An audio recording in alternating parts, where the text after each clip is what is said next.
Hey everybody, Andrew Sheps here, back again for the first interview in this batch of Andrew Talks to Awesome People, and I could not have a more awesome person here than the one and only Bob Rock. Hi Bob, how are you?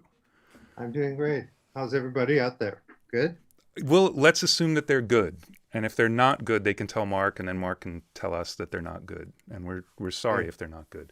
But it's been a while since I've actually done an interview. We've been back for a few weeks, but you're my first big night of the thing here, which I'm very excited about. And I want to thank Greg Wells for hooking us up because Yeah. you've been on my list for a very long time. But I hate kind of going through management and stuff. I always try and find a direct way to get in touch with people. So Greg was nice enough to do that. So you're currently up in Canada, the land of your birth. Yes? Yeah. Yes. I'm in Nice. Brian Adams' studio. Yes. The warehouse. A very nice studio from all reports. Oh, yeah. And it's been around for a long time too now, right? Yes. I must be like 10 years or something. But yeah, basically everybody that left Little Mountain, when Brian found the building, he built a studio um, in the oldest brick building in Vancouver. And Wow. he did, and John Vertasek and Ron Obvious from Little Mountain, the tech guys, they help him put this place together. And it's the best studio. Just incredible. Everything Excellent. you want. Well, you mentioned Little Mountain, and the way I like to do things is start all the way at the beginning, so we'll get Go back ahead. to Little Mountain in a sec. But if you're okay, should we go all the way back to Winnipeg I'm fine. in Yeah. the Wayback Machine? I mean, I love to get the kind of path in for people because there's some people I talk to where their parents were in the music industry or they hung around in studios or something like that. But I mean, your dad was an insurance salesman and your mom brought up the kids, so you're not hanging out at a studio ever, but you were loving music from a pretty early age, from what I gather. Yeah, I mean, yeah, they weren't musicians per se. My dad was in the Canadian Navy and he brought home a drum kit because he was on an aircraft carrier during the war. So I guess he played in the aircraft carrier band. So he bought a premier drum set and brought it home. So I bashed away at it. But really, it was music was in the household. They came from a different era. They're, Betty Goodman, you know, Frank Sinatra, Dean Martin. That was always playing. Yeah, but really, I guess the big start for me was, the Beatles and the Stones. In Winnipeg, that just it just hit me. It's Right. funny because I don't know if you know this, but my mom actually, when the Beatles landed in America, they came to Winnipeg before going to New York. And so my mom, who had a friend that worked at the airport, said, "Grab the kids. The Beatles are landing." So she threw us in a Volkswagen, drove to the airport, and they came off the plane. And my sisters and I saw the Beatles when they landed in America. That's amazing. So did they just take them off while they refueled and then they got back on and went on to New Yeah, York? it just came down the gang, whatever the stairs, and waved to everybody. Put Right. us, yeah. And then really what sealed the deal was seeing the Stones on Ed Sullivan, Right. you know. And my sister was the Beatles fan and I was the Stones guy. So you thought the Beatles were super cool until you saw the Stones. Well, everything about the Beatles, like I mean, I was into all the Mercy Beat sound, like Herman's Hermits, Dave Clark Five, the Kinks, everybody. But just for whatever reason, the look of the Stones and and the Animals too. They were Right. just kind of a little rawer, right? So, but it was the Stones, especially Keith.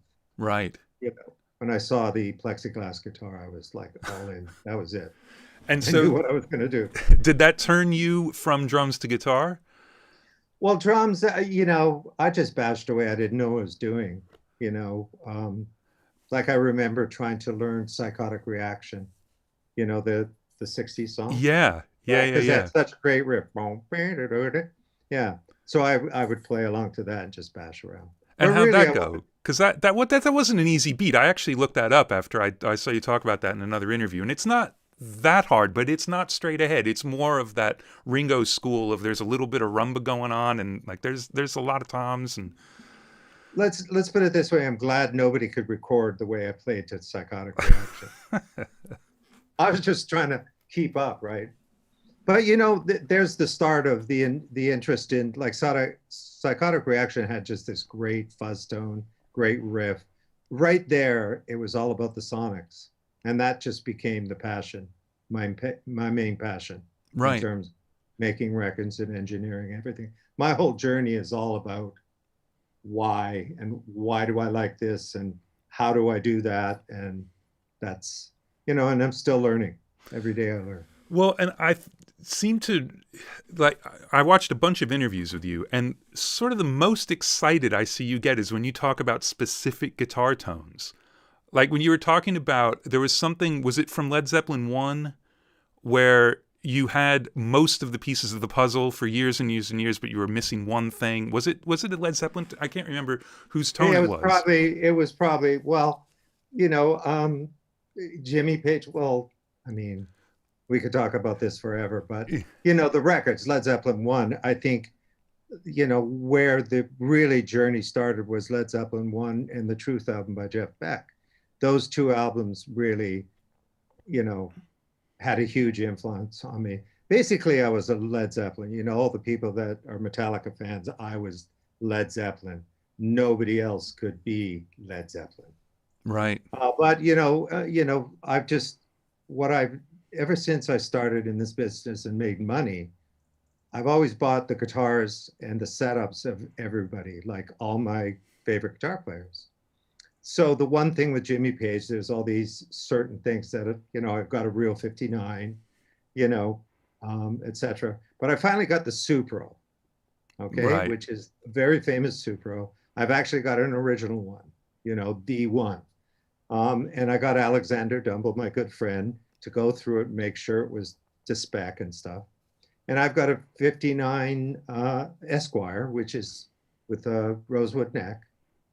Okay, so I've got that, and I got the right speaker, the right Oxford speaker. Okay, and during COVID, I set it all up, and I'm going like, okay, here we go, bomb, bomb, and I went, yes. And then I went, something's missing to my ear, and I'm going like, what is it? Because each one of the inputs has a sound, and when you hear the difference you hear all of those on all the Led Zeppelin records that app was used on. Every input has a different kind of like vibe to them, different sound. Anyway, so I went online. I'm going like, what am I missing? And somebody said, well, Page used a JP1 on every amp that he ever used. And I'm going, what's that? And it's a tube Echoplex. All right. And I went, well, I have a tube Echo. I've got Mick Ronson from Mott the Hoople. And I ran upstairs, and the tape doesn't work, but the preamp does. So I put it in, and it was just bomb, bomb. And I was dancing like a 13-year-old. It was just like, oh my God. Now I can't play like Jimmy Page, but sonically it was the sound. Anyway. That's funny. Well, so just to jump ahead into a more general question, when you're producing a record, do you have kind of this library of guitar sounds from other things, and you'll be inspired to say, ooh, we should do something like this? Or are you always making stuff up on the spot for the songs with some sort of reference? Like, how does that work for you? Well, I mean, through the years, you learn the art of recording, and you learn the kind of the art of being a producer. And what I find is where I ended up is that like pretty much one of my favorite producers is Jimmy Miller, because he captured the Stones and brought the best out of them, but never changed them. So to me, that's always been about it. So the big thing with me, working with everybody. And so I never really kind of say, this is what you've got to use. But when people start the conversation, I draw from everything I've learned with my obsession about guitars, amplifier, even keyboards. Like, I have a modular, I have a real Mellotron, I collect keyboards, I collected everything, looking for all the sounds that I heard. Right. So that's what I bring. So it's more like just places where somebody say, well, I like this. And for the most part, I could say, well, this is what it is, and I happen to have this. We can drag it out of the closet and do it. Right. Right. Which Like guitar players must love. Well, they do, because the greatest thing, like yourself, we've made lots of albums, and sometimes a band could make only 7 or 8, right? So they only know what whoever they were working with. That's pretty much their knowledge, in a funny way, right? Yeah. So like, we'll go to Metallica. They work with Fleming, and those albums are classic and iconic, but that's how the only thing they knew. So when I came in, I said, well, I record everybody in the same room. And they were just like, what? Do you follow me? Yeah. But what? And then when they get into why that works, or that experience, it changed the way they thought about recording.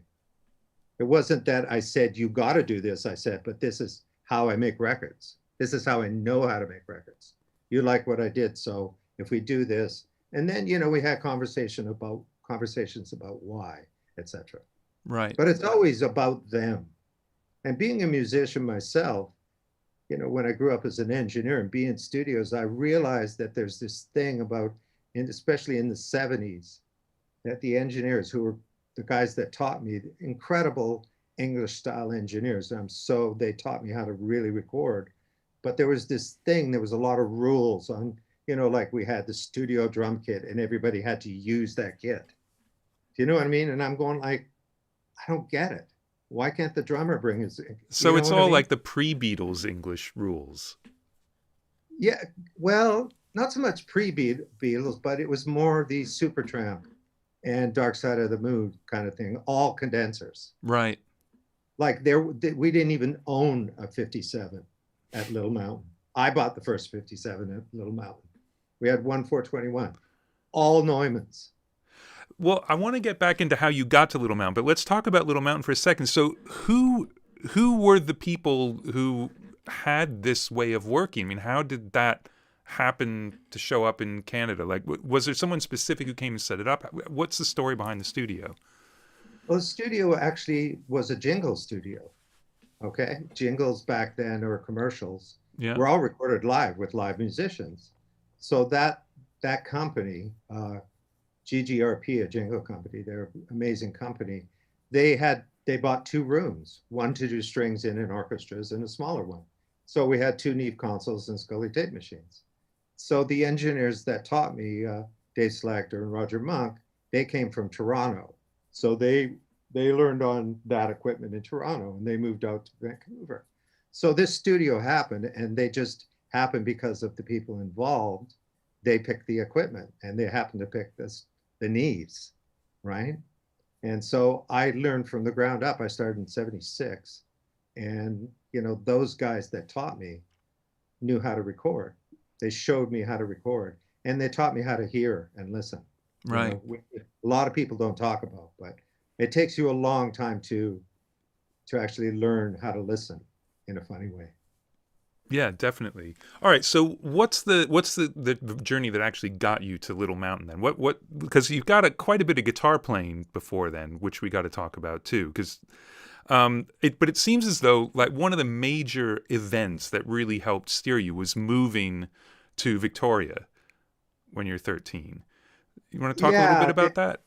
Well, when I was growing up in Winnipeg, like I took guitar lessons, and the Beatles, the Stones, and the Guess Who, they were on the TV, and every Saturday, and they played all the hits. So they were on as a cover band, basically. Yeah, they did, like the local CBC station. They played all the hits. I guess it's probably a licensing thing. So they played all the hits, and so they were like the first band I really kind of went, wow, this is somebody that's actually in Winnipeg. But that's where they came from. They were mysterious. I think I've said this before. Burton Cummings wore a cape, and I'm going in 1960. It was just like, wow. He's like those guys in England, right? Anyway. So I was into that, but I was growing up in Canada, in Winnipeg, and we all played hockey. I played hockey as soon as I could walk. So hockey and music were the 2 things for me. But when my dad moved us out to Victoria, there was no hockey outside. So I was basically alone. I didn't have any friends. All I had was my guitar and music, and really changed my life. I was kind of pissed off at him, but really, that was like a really big time. It was probably what started, really, if you went right back to the beginning, what my dad did was Right. amazing, because I was just alone for probably in my room for 2 years, just listening to records and trying to listen how to play. Wow. Wow. Yeah, because that's a rough age to relocate. It's it's not a good time to start over socially, really. No, and the school I went to in Victoria, they were, Winnipeg was kind of progressive, etc. I mean, just in terms of fashion and everything, and Victoria was definitely like 5 years behind. So it was a pretty rough place. Right. But you were playing with some people there, right? Because if I have this right, this is one of my things is I find like early band names. You're in a band called The Wine, Yes. cover band. So, yeah, I mean, obviously you found some people to play with there. Yeah, yeah. You meet people that are like-minded, and you talk about music, and eventually, I met somebody that had an organ, and he could play the Doors. So then we found a drummer, and we found a bass player. We tried to play the Doors as best we could, and then, things shifted as I met other people, and it ended up being the blues thing. And just it's amazing because in Victoria there was all these blues clubs, and Right. because sorry. No, I did not know that. Well, yeah, pretty much all the live venues were blues clubs, and so my sister, who was older than me, she knew all the people, and I could get into the clubs.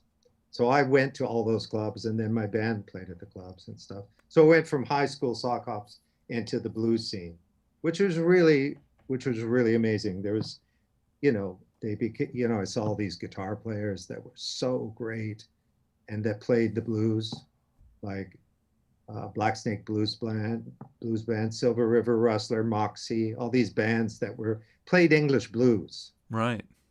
which was it was like mini England to me. It had a huge influence. Right. Yeah. And a really different take on guitars. I mean, because it's like they'll have their guitar, but it's the gear and the amps and the whatever. It's the fingers and the tone coming out of it. And did that influence you in a different way, or like it's just all guitar, it's just all learning? Well, no, I think the thing is like you see what other people are playing, and there's so many different the input into my mind at that age. I was just soaking up everything. So I was buying records like the records I talked about, Truth and Led Zeppelin, but also Super Sessions with Michael Bloomfield. That came into the thing. And then one of the guys in one of the bands had a 59 Les Paul, and they were playing super reverb. So that became the setup that I wanted. In my yearbook in grade 10, ambition was to own a Les Paul. Well, you have You know, achieved that, sir. yes, apparently I have. It just, at 13, 14, music was everything. Right. It became my life. And The Who, because I know Pete Townsend was an influence as well. Well, that gets into that it seemed everybody was a better guitar player than me. Right. So what I did is like, so I did my best to try and learn how to play fast and all this stuff, and I could get by, to a certain extent. But what I noticed with Pete Townsend, to me, was his rhythm playing, right from the beginning, and the fact that his whole thing was songs, and basically his guitar playing was about the song. So in a funny way, I took an easy way out, but what felt to me is I would concentrate on the sound, and his playing, like he could play an A chord better than anybody I ever heard, Yeah. just the way he played it. So I just concentrated rather than play fast and his, bazillion notes. I went, this is where I feel good. Right. So Townsend, The Who was like, I mean, when I played the sock hop at school, I had a small, like probably an 8-watt amplifier, and I hooked up about 10 speaker boxes from all my friends to this amp just to look like Pete Townsend, right? Because Marshall Stacks, right, that I saw, right? Did it catch on fire? No, but it didn't sound very good. Because you're down to about a milliohm impedance at that point. That's Oh yeah. not But ideal. Now, was this the same sock hop where you played some MC5? no, that was a different one. Oh, a But different one. Okay. I actually had a decent amp and a decent All guitar. right. Well, But because I that love one, the story of that, of discovering that because of the album cover, which is, of course, something us old folks talk about quite a bit, but it's a real thing. It really is. it really was because where I bought there's a department store that's a Canadian kind of tradition. It's Hudson's Bay Company, and so they had a record department. So when Led Zeppelin 1 came out, I bought it there, Truth.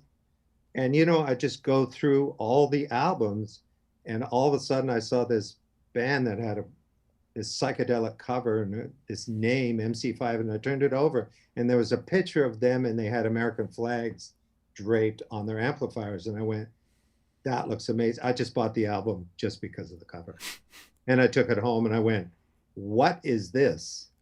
In a funny way, I'd heard Blue Cheer, so this is like Blue Cheer sped up.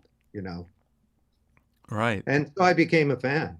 So we played that, and of course playing that as sock hop, it didn't go over well with the teachers and stuff. But No, no. But and that's all that right. was with the guy that I ended up, forming a band, Paul Hyde. Right. Yeah.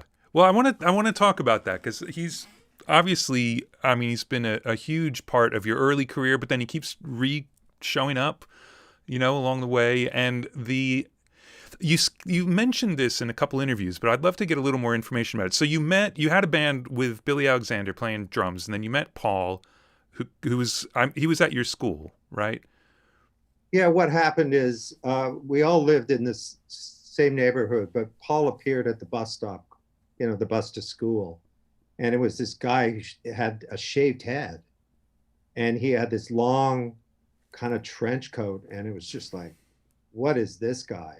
And I found out he was English, and of course nobody would talk to him. And I finally, at the bus stop, I said, "I hear you're from England." And then, one thing led to another, and we found out, oh, he's kind of cool, and he knew all the bands. I said, "What do you like?" And he liked all the same bands I did, and Billy did. So we just, we gave him a bass guitar. He's the bass player. And we just started just playing it in our houses, you know. Right. And did you guys start writing right away, or were you doing covers, Oh or God. no? No, we did covers. We did, blues covers and, just anything we could learn how to play. So when did that turn into more of a writing thing? So, and I want to get stuff in order here. So when was it that you went to London? That was before, that That was was pre 19, Payolas and that, all that, right? yeah, that was 1973. Now that we were playing blues, so we thought like what we just like were so into was the English music scene. So we had this great idea. Actually, there was a band from Victoria that went to England that became quite known. They were called May Blitz. Hmm. Okay, and the guitar player went over there and with two English guys, and they made a couple records. And came back. They were like superheroes back in Victoria. So we thought, let's do the same thing. So we earned enough money and we got on a flight. I was basically 18, just out of school. So we saved the money working in a restaurant, and we went over there and we landed there. And the first night we went to the Marquee, which was like the place. And I think we spent most of our money that night on beer. There's a lot to that story. I would love You know? to hear some more to that story, if you don't mind. Well, it was just like that was the epicenter to us, with the Who, Maximum Rock and Roll, the Marquee, that whole thing. And everybody seemed to play the Stones, Led Zeppelin, everybody played at the Marquee. So we went there. And at the band that was playing, there was a band called Strider, and they had high watt amplifiers. And as I learned, I found out later, the guitar player had a 59 Sunburst Les Paul. Okay, so I was going, this is the best, this is heaven, this is paradise, blah, blah, blah. Okay, years later when I did Sonic Temple, Billy Duffy wanted to sell a Sunburst Les Paul, and I bought it. I'm not going to get into specifics, but I basically bought that Les Paul. And then later I found out that was the Les Paul that Gary Granger was playing when I was like 18 in London. So I Wow. own that guitar that I saw that night. That's amazing. And that was the first night you were in London. First night in London. Like I said, we spent half of our money. Because, you know, in Canada, you couldn't go into the bars. You had to be 21, actually. Right. Right. So we could go into pubs and we're going like, this is great. So who else did you, like, how long were you there and who else did you see? I mean, what else happened on that trip? Well, we quickly discovered that spending all our money, most of our money at the Marquee was probably the wrong thing to do. So we found a place to stay there. And I think we lasted maybe about 2 weeks and then we ran out of money and we went up to Harrogate, where Paul's relatives lived. So we went up there and hung out there and we had a little bit money left and we took the ferry to Amsterdam because there was a ferry from where we were with our last bit of money and landed in Amsterdam with no money. And we thought we'd hitchhike down to Marseille. By the way, we had a set of drums. With you. Yeah. With you. Of course. Of course. Easy to hitchhike with a set of drums. Easy to get picked up as a hitchhiker with a set of drums and 2 guitars. We got to just about Marseille. And then we realized that it wasn't warm down there. It was it was like February. Oh, God. So The Mistral is blowing. It all went horribly wrong. But it was kind of a great adventure. It didn't turn into a rock star, definitely. I came back to Victoria kind of with my tail between my legs. But it was a very great adventure at 18 to see all that. Wow. We were there. We were hitchhiking maybe for 2.5 months. Right. Wow. And you still had the drum kit when you flew home? Well, yes. But what happened is we ended up because before we went to Amsterdam, we didn't hitchhike around Europe with the drum kit. We hitchhiked around England. We went to the Canadian consulate because we had to do something like I think Billy had to pick up his passport or something at the Canadian consulate. And we were there and we came in the drums and the guitars and they said, what are you doing? And we said, we're going to go over to, Europe. We're going to hitchhike around with a drum kit. And they said, you can store the drums behind the couch in the consulate. So we left the drums there. But you took the guitars. Took the guitars. Yeah. And did you play any gigs? No. Not at all. No. It was just stupid. It was all stupid. But, it was like, I think both Paul and I, we think that was a big part of our life. Just going to Europe at 18 and just seeing, just walking around London and seeing other, all the music and, the culture there, it was like just an amazing experience. Well, and especially in 73 in London, there's a lot kicking off. Yeah, Gene Genie and Ballroom Blitz, the Suite. I mean, it was right in the height of glam and Slade and stuff. So it was so awesome.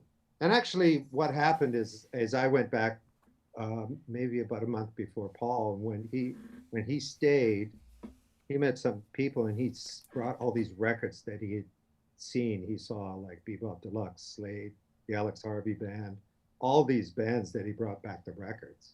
When he brought back, it was just like, oh my God. Wow. So you're obviously listening really widely at this point. And I mean, so you started off Jeff Beck and Zeppelin, and did you really take a journey through things, or you're just collecting and listening to more and more and more all the time? Well, there's all sorts of, moments. Like I had a huge Doors period. My parents and I and my sisters and I, we went down to California to see his brother. And that's when basically Light My Fire was on the radio. So we were in LA and that was on the radio, and Canned Heat, going up to the country, Yeah. That it was very hippie. As a matter of fact, my sister last night showed me a picture of me in my moccasins that I bought in California on that trip. So there's that part of it. And so I brought back that kind of headspace with me. And, you know, before the Payolas started, there's all sorts of different influences. Everything that came across, you know. And but all the things, like for instance, when I was young, like when I heard All Right Now came on Free, just the guitar sound. And you know, that's where Good Vibrations became a huge thing for me. You know, just all these, it was basically what I realized, it was like it was the sounds. Right. It's what, you know, what I was attracted to. Do you know what I mean? All Yeah. these songs, and but it was, for some odd reason, something down there was, it made the sonics part of it was a big part of it to me. Like I Right. think everything on my list, it's all about the sonics. Yeah. It's As interesting. well, Go well, ahead. that, no, I was just going to say that's the journey. It's, if like if there's a thread between the kid in Winnipeg that loved the Stones and stuff, and to where I am now, it's always about the sounds and making records. Like to me, the art, if there's an art in any of me, it's really about making my instrument, and my art is recording studios and sonics. So, but were you also, because you're really taken with the sounds that you can reproduce? Like you see a guitar player do something, like, hold on a second, what's going on there? There's something happening. Whereas for me, something like Tomorrow Never Knows is what kind of blew my mind. Like, that's not people standing around playing instruments. What is that? Were you attracted to that side of it as well, the more experimental sort of sound Oh, design part, or was it really more about bands but sounding hyper real or bigger than you could imagine? no, it was, when I say sounds, and it's not just hyper real, it's like what, like this amazing thing happened. And I was in grade 4 in Winnipeg, okay? And when Sergeant Pepper came out, okay, the principal gathered everybody in the high school gym and played the album to the entire school. That's the best school ever. And I just like, I mean, the whole school in the auditorium, he had it on the PA and played Sergeant Pepper. Wow. And I'll never forget that. I didn't even understand why he was doing that, but I just remember being in this auditorium and that echoing around and going like, wow, this is weird. Like I had no idea what was going to become and everything. Like I don't think I had the money to even buy a record. Right. What an amazing thing to have happen at school, though. Well, yeah, and these are those things I think that start the journey, as you would say. These are all the things that kept drawing me into it. Yeah. The other thing, and when you talk about like, you know, it wasn't just about guitar sounds, etc.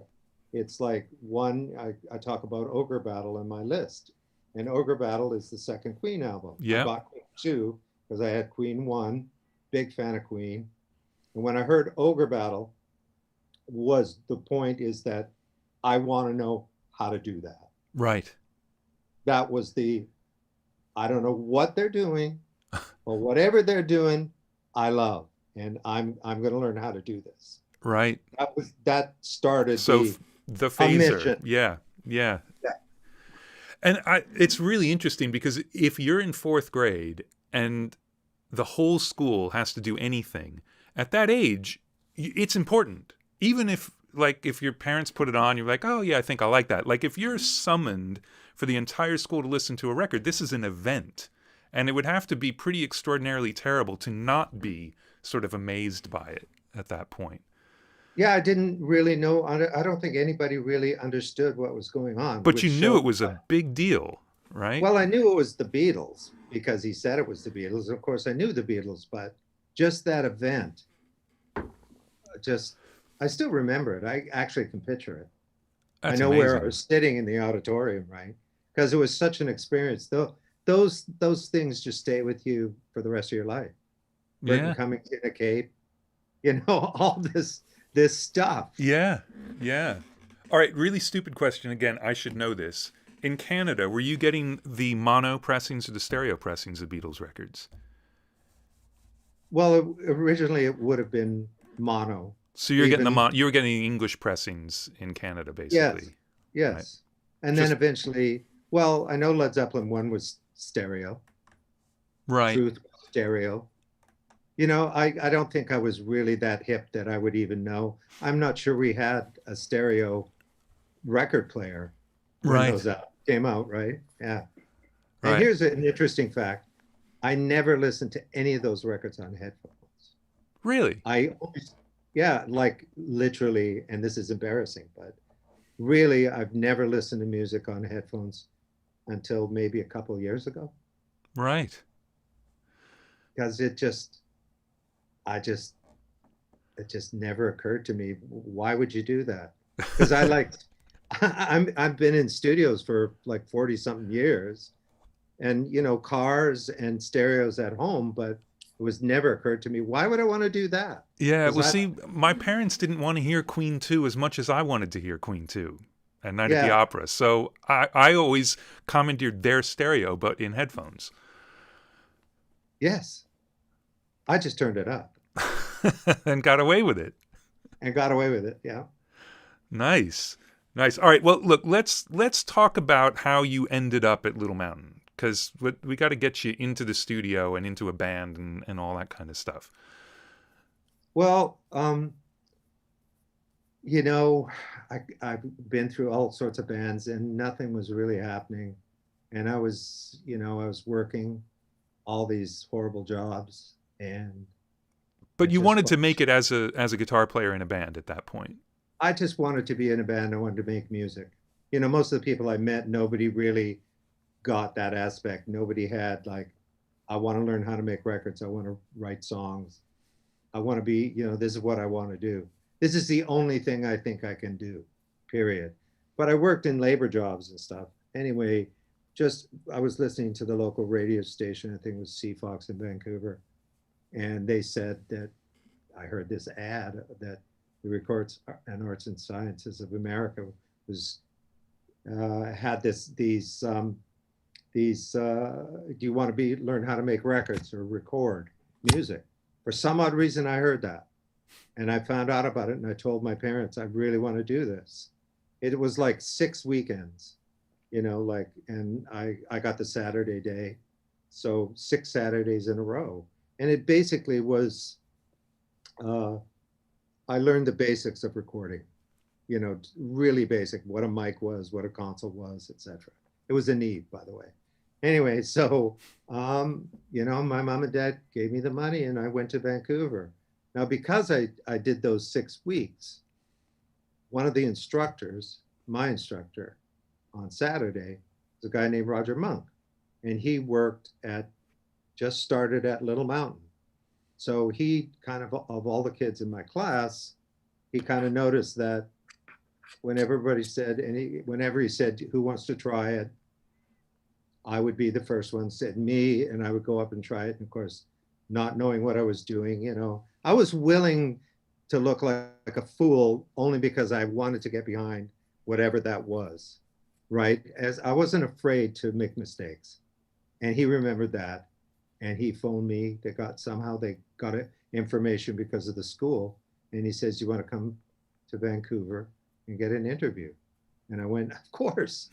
So I walked into Little Mountain and I had an interview and I got hired. Now, was this the first time you'd seen a studio? I mean, you didn't have a tape recorder. You weren't recording your own rehearsals or anything like that. You hadn't done any recording, really. No. As a matter of fact, when I was in Winnipeg, probably in 74, I went there to get a job and I actually phoned a studio and asked them if I could come and just like look around. So I went on a Saturday, my day off from work, and I was at the studio at like 10 o'clock. And I sat in the lounge all day till 6 o'clock, and they never let me see the studio. You're joking. No. But I heard the music going on. I could hear the thumping and everything. I stayed the whole day, and they never let me see the studio. And they knew you were there. Yeah, I was in the lounge, and I kept saying, do you think I can, anybody can? And she said, just be patient. Well, and that just made me, even want to see what a studio was even more. Yeah. But I hope you never booked that place. No, not at all. Ran it into the ground. So, all right. So this gets you back to Little Mountain, actually working there. So you start off as a staff, I'm assuming runner, learning the ropes, There was doing no runners back then. Basically, it was cleaning and it right. was like setting up for sessions. And I did tape copies. And was this jingles during the day, records at night, like a lot of studios were, or was it? Yes. Yeah. Yeah. So same Yeah. thing. Yeah. You know, the great, actually, the jingle thing was actually an amazing thing when, all of a sudden Roger was sick one day and all of a sudden I started doing sessions. And when you think about the jingle, you're basically making a record in a day. Yeah. You'd record the band live, you'd overdub all the vocals, and then you'd mix it. So you start at 9, and by 4 o'clock, you'd have a 1 minute record. That stuff was priceless to me. And I talked to Bob Clearmountain about this when I had lunch with him a few years back, and he had the same thing. I Yeah. mean, All the sound Jingle, techniques guys, exactly the same. Yeah. yeah, all from that era where I came from, jingles were really what got us into the studio and learn. Like when people say, like, how could you do Bublé? You're Metallica's producer, right? But nobody knows that I spent 10 years doing jingles and audio visuals and recording strings and orchestra. I mean, I knew how to do that. It wasn't foreign. You follow me? Yeah. That stuff. Yeah. Yeah. Just learning how to record and mix. Yeah. I mean, yeah, it was an experience. And that's like, for instance, the first Loverboy album I did, I mixed on Oratones, that record, because the JBL sucked. They sounded great, but it sounded horrible when you took it home on the cassette. Right. So I just mixed on Oratones. Just sold another 50 pairs of Oratones by saying that. Well, actually, talking to Greg Wells, I was telling him about that. And so he bought Oratones and he says, thanks for the tip. Yeah. So now he's using Oratones. They're great speakers. Absolutely. And you'll never get distracted from getting the balance right. You can't get excited about the low end, Exactly. I didn't even hear the low end. I was guessing. Yeah. But George Marino, bless him. Yeah. He saved my butt so many times. Well, so you mentioned Roger and the other guy who's the engineer at the studio. So were they were basically your mentors as an engineer? Absolutely. Learning from them. Yeah, they taught me how to record. They taught, it was I guess the next progression from the introduction of the school. Because there I was in the studio and setting up, and it's like I used to set up the console for them, like basically plug everything in, test. I even would set the EQs, right? Because I knew what you just learn and how to place a mic and why, and what the mics were. The Neumanns were actually, it was good to learn with the Neumanns because I still use them today because of that experience, because I know what they sound like. You just learn, like for instance, it's like so many people when a mic doesn't work, they'll go like, what's going on? And, I can tell when it's not working because it's not where the level's not where it's supposed to be. It's be minus 30, Right. And if the pads are in, it's up to minus 40, but that's not what the mic should be. So the pad's in. So you go out and change the pad. Right. You learn, but you know what I mean? Yeah. Yeah. And they taught me that. And they taught me about phase and why and how to mic properly. Right. Because you had to move fast. You didn't have an hour and a half to get a drum sound. No, you basically had 15 minutes. Right. That's why I preset all the levels.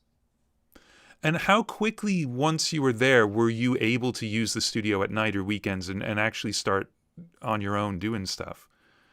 Well, the studio policy was that any of the assistants could just take a tape out of the vault and just practice mixing. So right. So I would imagine you were doing that immediately. Well, yeah, of course. But it's funny. Somebody said, did you ever smoke pot while you were working? And I said, well, when I first started at Little Mountain, the first mix I did, I smoked a joint, pulled the tape, and I mixed it, and I went, man, I know what's going on. And the next day, I put it up, and it was terrible. And I never smoked pot ever again, because I wanted to be a good engineer. There There's a are, lot of guys can do it, but I'm just saying it didn't work well, for me. there are more guys who think they can do it than guys who actually can do it. I've had many a recall the next morning from people who get super excited about the top end at about 3 in the morning. That's not happening. So when did you start actually recording other people? Um, I recorded every type. Basically, like you said, the jingles during the day and at nighttime, people would get deals. So I recorded, religious bands, country bands, just anything that came through the door, you Right. know. But the real big thing, of course, in Vancouver, at about, I guess, in 1978, it would be 78, 79, the Vancouver punk scene and punk music generally worldwide broke. And then that changed everything.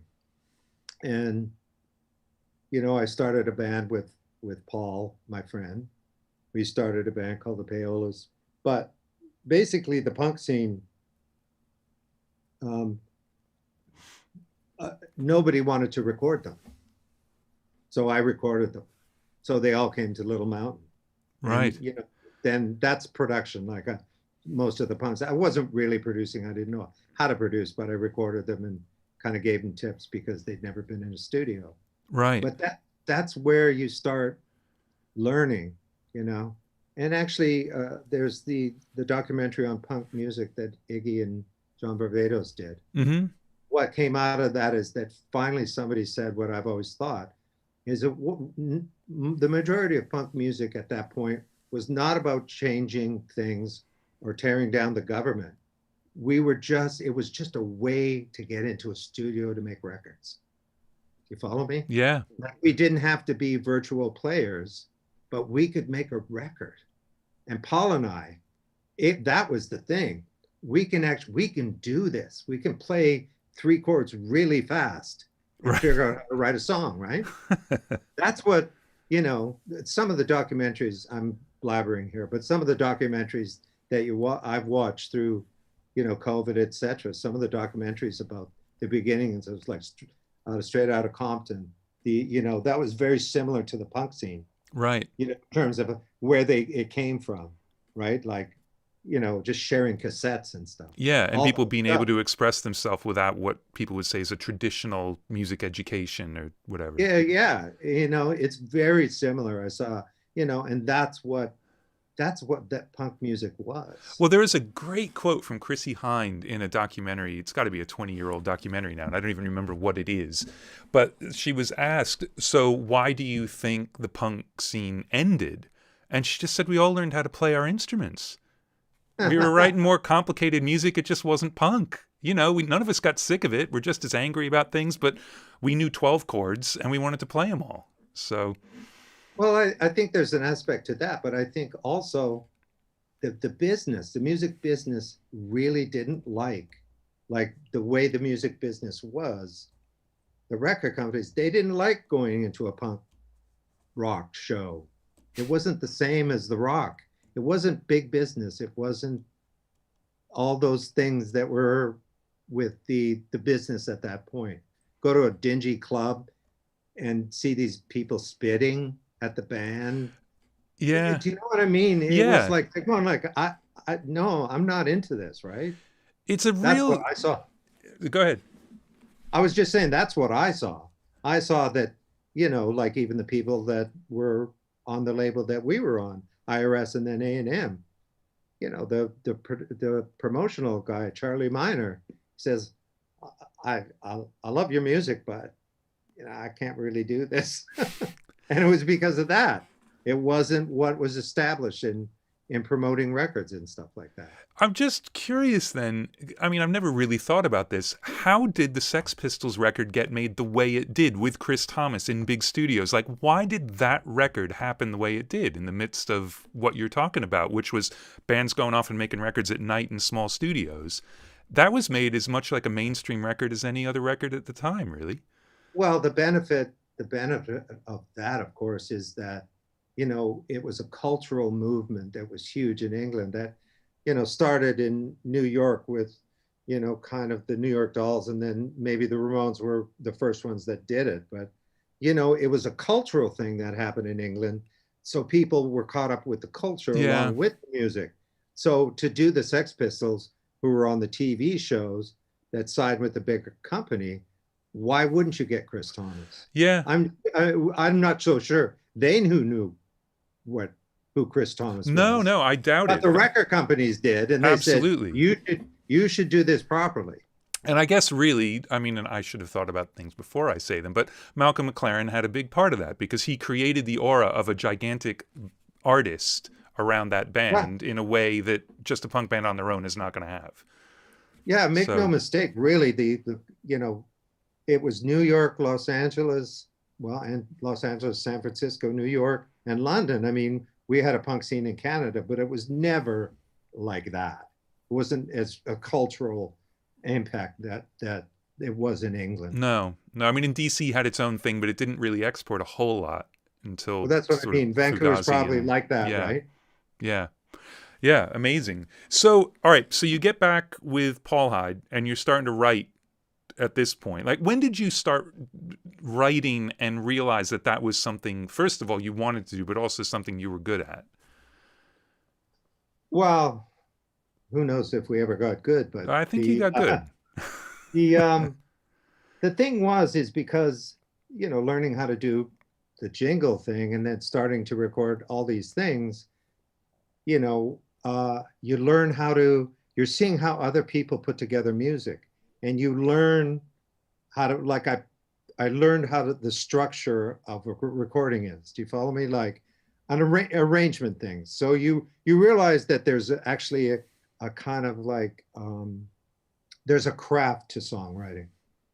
So I was witnessing the craft. So I was taking it all in. And then Paul and I got back together. And because of the punk, we got together and started playing. And we started writing. We just went, well, I can record this. So I'd say, I bring an idea. I think our first song that we got signed on was China Boys. It was basically 10th Avenue Freeze Out. Played like a punk band. The two changes. Right. Do you follow me? Yeah. And we just recorded that, and he wrote the lyrics, and we just put it out, and we got signed on that one song. Right. I'm not kidding you, because it sold. It was huge. Now, when you say you put it out, what exactly do you mean? 1,000 singles. Right. So 45 vinyl, 1,000 of them. 45, yeah. A horrible song on B-side. And where did you put them, and how did they sell? Like, how do you end up selling those? Oh, there's what's the name of the store? I forget it. All the independent record stores in Vancouver. So you went around, put them in there on consignment. Yeah, and you just get them, and they would sell them, and then the local paper would write about it. And we had the university station, UBC station. The University of Michigan, they had their own station, and they played all the punk music and stuff. And of course, that happened all across Canada, and really it formed really quickly. But then, there was an A&R guy that signed Bryan Adams, and he signed us based on the fact that punk was, they couldn't ignore basically what was happening. And especially with the bands that they had attention paid to them, like the Police, when that started happening. When Blondie came, those seemed to be acceptable. It wasn't like, it wasn't the Dead Kennedys, it wasn't the Subhumans, right? Right. So it was kind of like punk pop, basically new wave music. Right. So I think they were, I guess, A&M, what they saw is that the song was put together really well. Yeah, and it sounds great. Yeah, so there you go. And so we got signed, and it was funny because they said, do you have any more songs? We said, oh yeah, we got lots of them. We hadn't. So you basically wrote those two, recorded and put them out just to see what would happen, and then exploded. And we got signed. And all the other bands in Vancouver hated us because nobody else got signed. And they all had at least 3 songs. Oh, more than that, probably. Well, see, that was the problem. Exactly. They were writing too many songs and not concentrating on the hits. Anyway. That's really funny. Well, I mean, so you get the songs together to make your first record. right? You try and get Mick Ronson to produce, which I think is great. That's what you decided you want to do, especially coming out of the punk thing, because it's not the most obvious choice. I mean, Yeah, really, but to Paul and I, the bands that, I wouldn't call them out the Hoopa Glam, but they, that period, like for me, Mick Ronson was like, I wanted to be Mick Ronson. I had a poster on my wall, his Play Don't Worry, him playing a Les Paul. I mean, and then Mick produced the David Johansen album right? after the Dolls, right? And we liked that, and we thought he produces albums, so we took a chance. And of course, we didn't hear from him. I think you must know the story that we sent him the demos, and we didn't hear back from him. So I didn't like anybody else that the record company chose, but so I did it myself, and it was a mistake. But hey, it was a learning process. And they let you do it. They're just like, no problem. Well, because they liked what I did when we did the single and the right. EP and stuff. So right. they said sure. But what happened is Mick finally heard the first album demos and said, yeah, I'll do your record. But we just started writing the second album. Right. So he came up to Vancouver and we went through all the songs, and another big point, pivotal for me, to be in the room with him for one thing, but him, liking our songs and what happened, during that thing, it was incredible. I think I've talked about it, but basically I had done Eyes of a Stranger over a jingle track. I was listening to the Natty Dread album, and I noticed that some of the songs that they were playing to a drum machine, and I'd never heard that before. So, and I found out somebody told me what the drum machine was, so I bought that drum machine, and I kind of pushed buttons, and I found this kind of cool rhythm. Right. And I wrote the bass line to Eyes of a Stranger, and I did a demo of it over another jingle that nobody was using anymore. So a piece of tape, and my drummer, the Payolas drummer, was the assistant. So we just recorded it, and I overdubbed it. Paul sang it, and we presented to Mick Ronson, and the words came out. I still remember. He says, "Well, we're not going to get better than that." And we're going like, "What do you mean?" He says, "Well, I'll just overdub some keyboards, and we've got to do this edit. That's the record." And I'm going like, and then if you think about that, the fact that he didn't have to re-record it because he thought it was kind of magical the way it was an important thing to me as a producer, is that he could be that and just say, well, that's great, and not have to put his stamp on it. Not be driven by his own ego. Yeah. Which is Mick Ronson. And now, is that the first time you were with a record producer in the studio working on stuff? Because up until then, you're producing stuff at night with like whoever's coming in, but you weren't doing any other records at that point, right? No, but I was learning production because I was actually during the day I was recording Loverboy and all these other bands with Bruce Fairbrain. Oh, okay, so that had started. So you were working with Bruce at this point, right? Oh yeah. Okay. Yeah. Yeah, that was my real job, so to speak. Yeah. But when we got signed, it became kind of like two things, and I mean, I could never count on either one to ever be successful. So back then you got to do what you can do. So when Eyes of a Stranger got picked up for the Valley Girl soundtrack, I mean, that was huge. It's funny, in the UK, no one's really heard of that movie, but in the States, I mean, that was, for people our ages, it was gigantic, and the soundtrack to that was gigantic. So that had to have been a pretty big day. Well, it was. Just hearing it on the radio, I mean, that was the song that all of a sudden is Who's This? And I mean, it was incredible to hear something that you record, and it was just incredible. I don't know. I've just never, I can remember when it came on the radio and I'm going like, oh my God, I actually made a record that could be on the radio. Like I've mixed songs like Loverboy and etc. were on the radio, but it was actually a song that I put together with Paul and the band, and somebody likes it. Yeah. And it still holds up. It sounds great. And it's definitely not a punk song. It puts you squarely in the kind of early new wave thing. But I also, one thing that struck me today was the way he constructed that melody, that how long he holds the word eyes, and that's the hook completely, is how long he's holding that with everything going on underneath, and then finishes the line. Was that just from the get-go, that's how he wrote it, or was that something you That's guys... how he wrote it. Yeah. And what did you think the first time you heard him sing that? Well, I thought it was good. The thing is when you're writing and you've never seen it through and somebody else say it's good, right? You just don't know what you've got. I mean, it felt really good. We thought it was like, well, the label had the demo, Right. right? And they allowed us to do the record based on what they heard as a demo. Right. Right. So the first album didn't do a whole lot on its own, but when they heard the demos, that's when they said, yeah, go ahead, let's make the second record. Yeah. Yeah. Right. Interesting. And there was something, hold on, I want to try and find this. I mean, it's just a tiny little thing, but it's in my notes somewhere.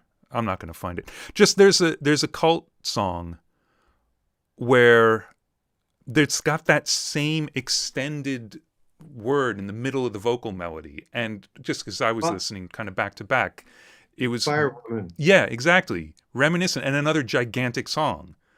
And it's weird because, again, in that song, that is kind of the hook of the song. Did you even notice at the time that it was a similar thing, or... No. No. That's just me listening on the same day. Well, let's talk about Bruce Fairbrain, because you're doing jingles and you're working with bands at night, and then all of a sudden you're working with Bruce Fairbrain. Yeah. And on some pretty big records. So how did that come about, and what's the story with that? Well, he had been recording. There was a band in Canada called Prism, and he had recorded the first album, and it did well. He got a deal. He was part of the band and everything. He put it together, and they basically, he heard about me because of all his friends were the studio musicians that were at Little Mountain, that I work with every day on the jingles. So word got around that there's this kid, I guess, at Little Mountain that isn't doing what all the other guys are doing.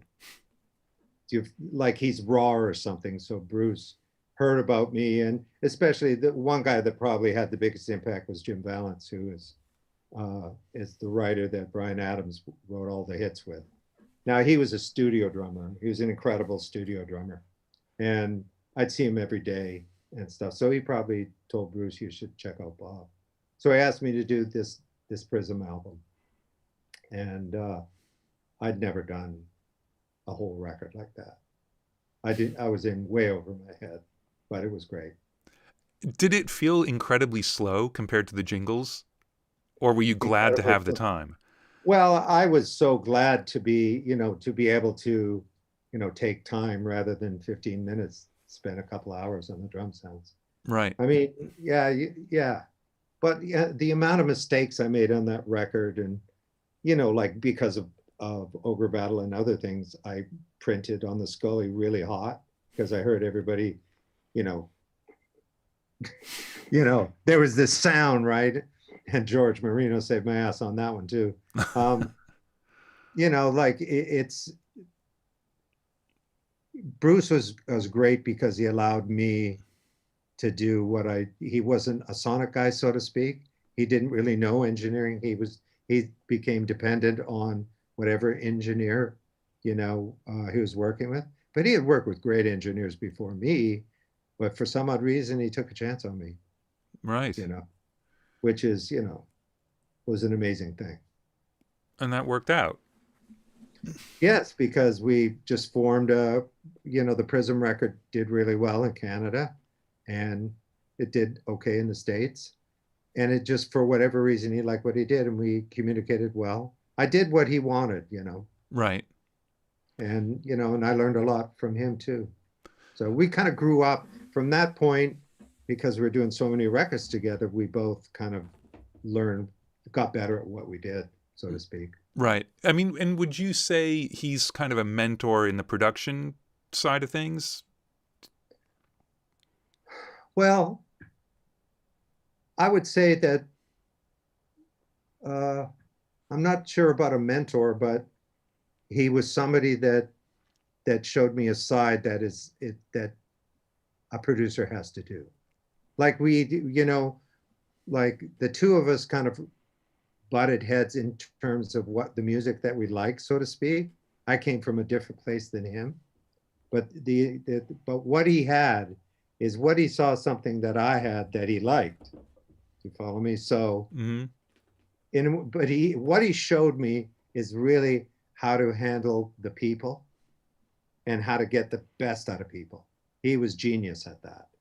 Really to see the bigger picture, where I'd never looked at the bigger picture. Right. He had made a couple records, you follow me? So I guess in a way he mentored me that way. And I've heard you say in other interviews that his biggest thing was that he was in control of the situation. It didn't matter who he was working with. When it was time for dinner, he was going. And like just this idea of being in control of the session, no matter who was on the other side of the glass. And it made no difference who it was. Like I couldn't believe, like we were in the middle of something with Aerosmith on medication. He says, "I'm going for dinner," and you just walk out. But that caused, there's a certain amount of power that comes with that, because Aerosmith liked it so much about what they were doing. They just said, "Sure, it's worth it to work with Bruce." Right. And did you guys continue working after he left, or like that was it? Session's done. See you tomorrow. No, he come back, and we do another 2 or 3 hours. Oh, right. Right. We got the work done. The same Oh, with yeah. Bon Jovi. Yeah. But I mean, but you wouldn't work while he was gone. You'd wait for him to come back. No, we go out and have dinner or whatever, do something, or Right. just sit around and talk. I mean, doing Aerosmith was otherworldly for me. Yeah, I can imagine. I mean, because Loverboy was gigantic, but that was when they became gigantic, whereas Aerosmith was already pretty big at that point. Well, yeah, and I'd seen them, I mean, I saw their shows. I mean, I was a fan of the band, bought all the records. And then all of a sudden, they're in front of me. Mike Fraser and I are in the control room, and we're going like, wow. Wow. So Mike was assisting you at that point? Yeah, he did all from Prism to basically, until he started breaking out on his own. Right. That's a pretty good crew. Yeah, I mean, he's one of the best. So I'm wondering, only because I've seen, strangely, Metallica seems to want to have video of absolutely every moment of everything. So there's a lot of footage of you in the studio with them, and some of it more combative than others. But I'm wondering, did the idea that you could be that strong in your opinion while making a record, did some of that come from Bruce's sense of control of the session, or was that just something you always had? I mean, I think whatever you see in a video in terms of Metallica, if there was any kind of control, it was more like, I'd had enough. It wasn't me trying to control it. It's like like my personality is, I can take a certain amount of whatever comes at me. And there's a certain point when no. But you'd never give in. You'd never like, man, I just got to get through this day. Let's let them do what they want. Like, you'd always push. Oh, completely, because I believed in the overall thing. And I can't stress enough about the fact that when you spend, like with those guys, the more time I spent with, the more time I was drawn into who they were as people and as musicians. You just become this part of it that, they're just so good at what they're just so into it and so deep. I'd never been exposed to a band like that. Like right. that deep. All right. Well, Like, we're jumping the gun a little bit because I want to spend a chunk of time there. But let's get us there because there is actually it's a really interesting progression that got you there. So we can skip over some stuff. Though I wanted to ask, same time as you're doing Loverboy and Survivor with Bruce, you're also producing a couple records, the Modernettes and the Pointed Sticks. So are these just records that were happening at the studio at night, the way the records before you started working with Bruce were, or were these yeah. people who sought you out, or? No, it was the punk scene. They were the best bands the Vancouver punk scene. Right. Right. Again, because albums that hold up, I mean, the Modernettes especially, I listened to that today and it sounds great. It's a fun record. Yeah. So at what point do you realize, or are you told, like, you're not going to just keep working with Bruce and it's time for you to be producing not just the bands that come in that are local, but to actually just be a producer? Well, I don't need to get into the details, but something happened between us that just I couldn't be in the room with him. He did something to me that I just went. And it's one of those scary things where just like I walked away from something that, I didn't want to walk away from, but I just, refused to be in a funny way treated like that. Right. So I realized that I couldn't be in the same room with him anymore because of that situation.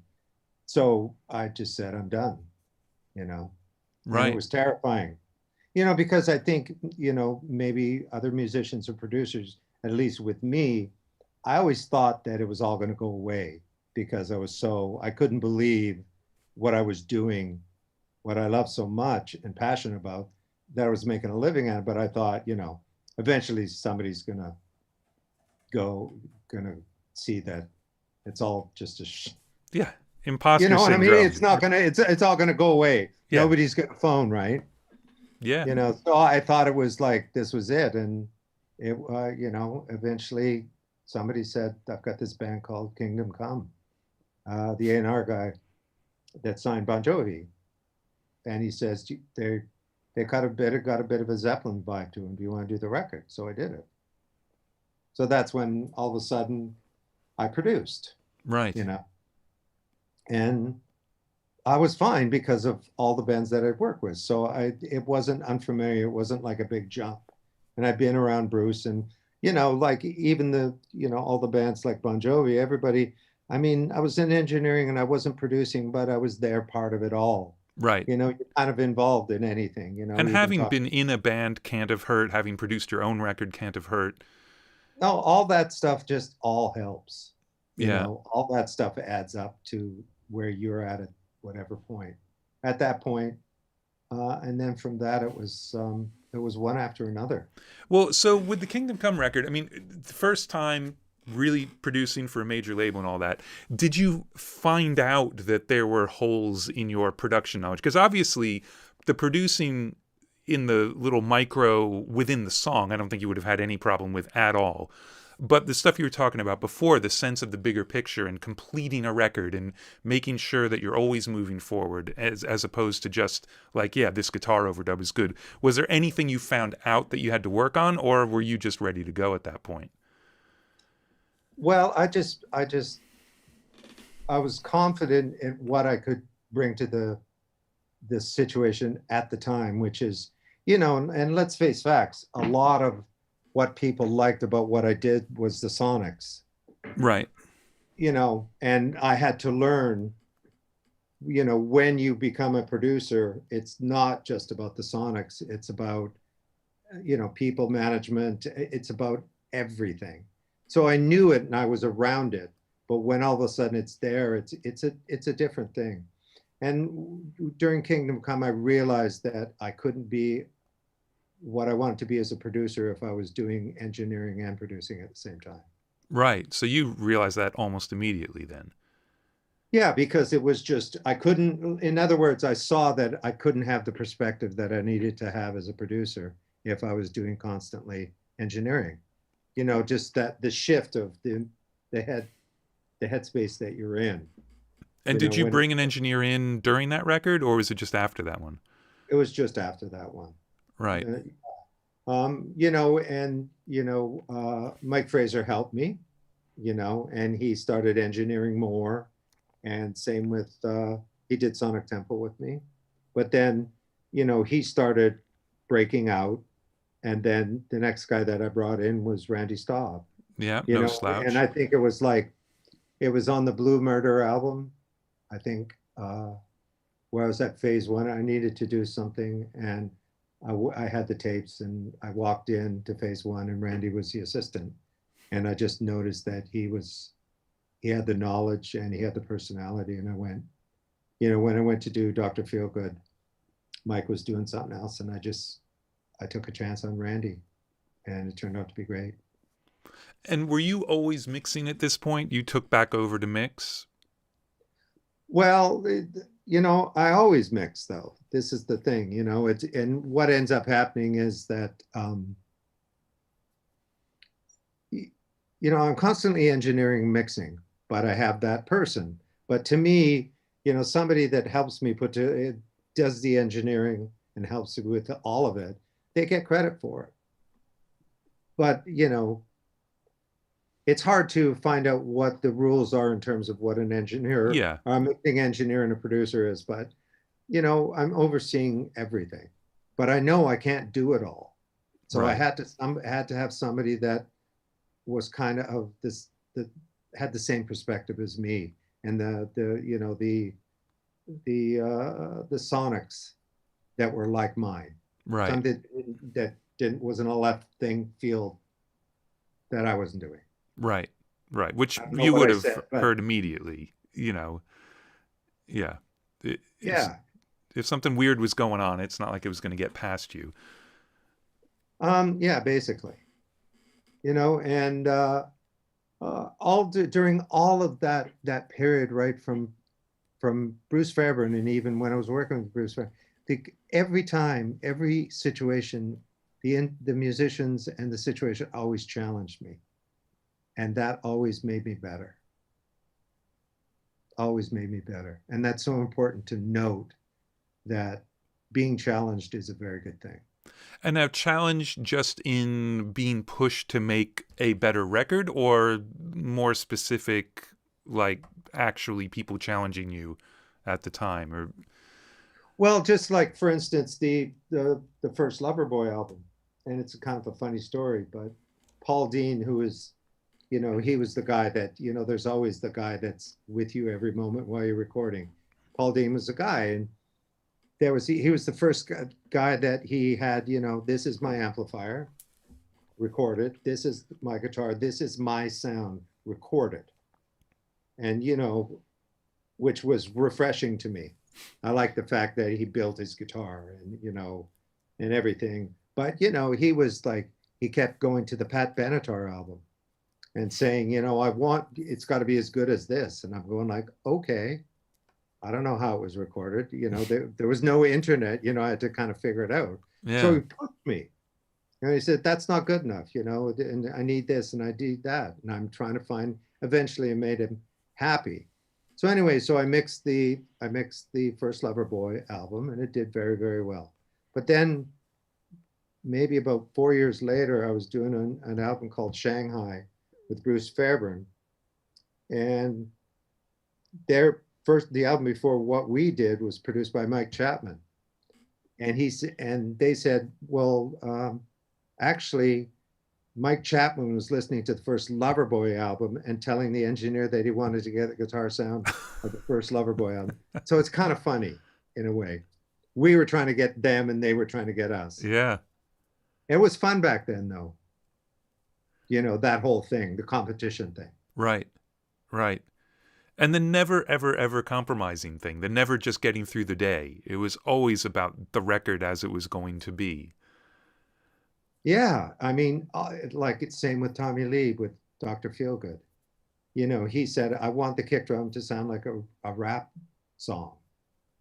And I went, okay. You listen to it, and it's like, there's just all this size. And then, it's like, how do you achieve that? Well, the AMS, we used to use kick samples, and we trigger from an AMS. And then I figured out you could actually change the pitch of it. So we detuned the kick drum, and we found the sweet spot where it all came together. That combined with the real kick, etc. So we got into sampling and changing pitch, and Right. that's where we could deepen everything and get the weight that Dr. Feelgood has when you hear Yeah. that.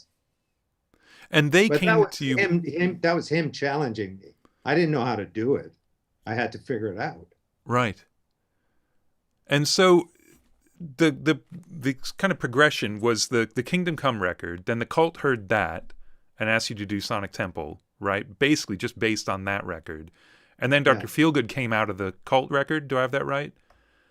Well, the Cult record, and it came out of Doc McGee, the manager. Right.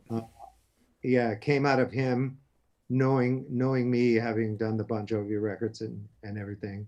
You know, he just says, and basically the success of Sonic Temple and everything. You know, we got together. Yeah. And So some pretty huge hits, like right out of the gate, both as an engineer and as a producer. You did all right, really. I did okay. I did okay. I was trying. I was just trying to be good. Yeah, well, just trying to get another job. right. Well, there's a great quote. I think it's "Slippery When Wet." When you guys are listening to that, I guess towards the end, you're like, "Wow, this might go gold, and we'll get another gig." Yeah, that's Bruce and I are going like, I think this is good. Yeah, we'll get another gig out of this. Yeah, 16 million records later, or whatever it was. That's pretty good. That's pretty good. All right. Well, look, I mean, we were already getting to Metallica, so we've got about half an hour, really, before we get into Q&A. Let's do it. Let's do a half an hour of Metallica train, and we may have to come back to this because there is going to be a part 2 if you're all right with that. Yeah, of course. All right. So, on the heels of Dr. Feelgood, from what I've read, that's what got Metallica interested, the sonics of that record, right? Yes. And so this is going in to make the Black Album, and you'd heard. I'm just going to say all the things I already know, and then you can expound upon all of it or tell me I'm totally wrong. But you'd heard "Injustice for All," which, of course, to Metallica fans, that and "Ride the Lightning," like that's it. That's the gold standard. Never going to get better than either of those records. But you'd seen them live and knew that, or to you, they just had not actually captured what they were as a band on a record. That's basically, yeah, because the Cult were warming up on the Justice tour, and you know, I'd bought Justice, and you know, every kid had a Metallica shirt on it, so on them. So you know, when I stayed and I watched them, and I just went, like, I don't get Justice. You know, I'm not into whatever happened. I just went, I don't understand why they don't sound like that. Like, because they had so much weight and power, and it just wasn't on the record. Right. It happens all the time, as you know. Yeah. Sometimes live is like a different experience, and sometimes, you know, in a studio and stuff, depending on who's doing it and whatever, sometimes you don't capture that. Yeah. So who came to who to talk about that? How did the meeting first happen? Well, their managers approached my manager and asked if I wanted to mix it. And I said, yeah, I don't really want to do that. I said, but I'll produce it. And then we didn't hear anything. So I don't know if they were kind of put off with the fact that I just said I want to produce it, like how dare he or whatever. It ended up that they came up to Vancouver, though. You know, for whatever, I guess they were interested enough. They came up to see me, and they brought a cassette of what they've been working on. And we spent like a couple days talking about it. And we kind of thought, let's try this. And what was their plan for production when they were asking you to mix? I don't know. Right. Fair enough. Well, the Justice album was, you know, Fleming recorded it, and then they got, was it Thompson and Barbario? Right. Team, right? So maybe maybe Fleming was gonna do it, or somebody else was gonna do it, and they wanted me to mix it. Right, because obviously they were comfortable with Fleming making records, so. Yeah. Yeah. So, because some of the footage in the studio it's not confrontational in a, you're going to fight them way, but it's interesting how, and you alluded to it before, how kind of fully formed as an entity Metallica was. I mean, obviously very strong personalities within each person in the band, but Metallica was a thing. But I mean, at the time, And Justice for All was a big record, but they were just one of the biggest metal bands in the world. They were not one of the biggest bands in the world, right? I mean, they hadn't really exploded outside of that, but to them, they're acting like, that's it. We're the biggest band in the world. You do it our way. We've got a thing. Everything was not prescribed like they'd written it down and had uniforms, but there was absolutely a Metallica thing at that point. Yeah. And what was it like to come into the middle of that?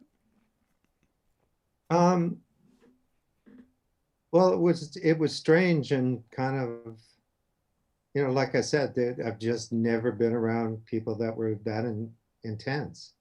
And it's not like, with those guys at that point, it was, you had to earn their trust and their respect, and it was very difficult. But over a period of time, it's all about communication and being it. Like when they came up to Vancouver, that broke down a wall, right? And they, a few things that happened when they came up there that, they laughed at and stuff like that, so they, there was that humor, and it's always a part of their whole thing is humor, right? And then, when we got into the pre-production, there was just some things that I noticed, and, I just kind of told them, I said, you're kind of missing, like, well, I told this story about Sabbath True. I was just going like, in Fairbrain fashion, I get the tempo, we work on the tempo, and what's the key? And after 4 or 5 songs, it was E, E, E. Right? And I'm going like, why is everything in E? And James says, it's the lowest note. And I kind of went, what do you mean it's the lowest note? I said, you love Sabbath. It's like Van Halen, everybody's down. I said, Mötley, Dr. Feelgood's D. So tune down to D. They tuned down to D and they played Sabbath True. And then it was just like, oh, fuck. And then, so that just earned me like 1.5 points or something, right? Right. So, but let's talk about that for a second, because obviously they're fans of other music. When you said, have you heard Sabbath? They're not like, who? And they must have been playing along to the record at some point. Like what do you think it was that never even made them think of tuning down for stuff? That just wasn't a Metallica thing? Or did you have to talk them into the idea of doing it? Or were they excited about the idea when you brought it up? Oh, they did. Well, the great thing about those guys is when they make a decision, they don't go backwards. So basically they made the decision they were going to do the record with me. Okay. So when I said it, they didn't like, what's this guy telling us what key, I saw, or I heard in a podcast that his description of what happened is slightly different from mine. But basically they couldn't believe that I would say that, but they tried it. And as soon as they tried it, it was just like a light bulb went off. Right. Do you know what I mean? And, I think you know as much as anybody that, like Metallica, how many records had they made before the Black Album? Was it 5? 5, I think. Yeah. Yeah, 5 maybe. Yeah, whatever. But with Fleming, and that's all they knew. They made a record completely different from what I did. And that's not saying, I mean, obviously it worked. Yeah. Yeah, but I just went, this is, you hired me, this is what I do. So I did pre-production, and I said, well, every song has like this point where the tempo is perfect. You know what I mean? And I said, 1 beat per minute makes all the difference. They'd never even done that. Right. They never thought about that. Like 1 beat would make a difference. And where did you get that from? Where'd that come from for you?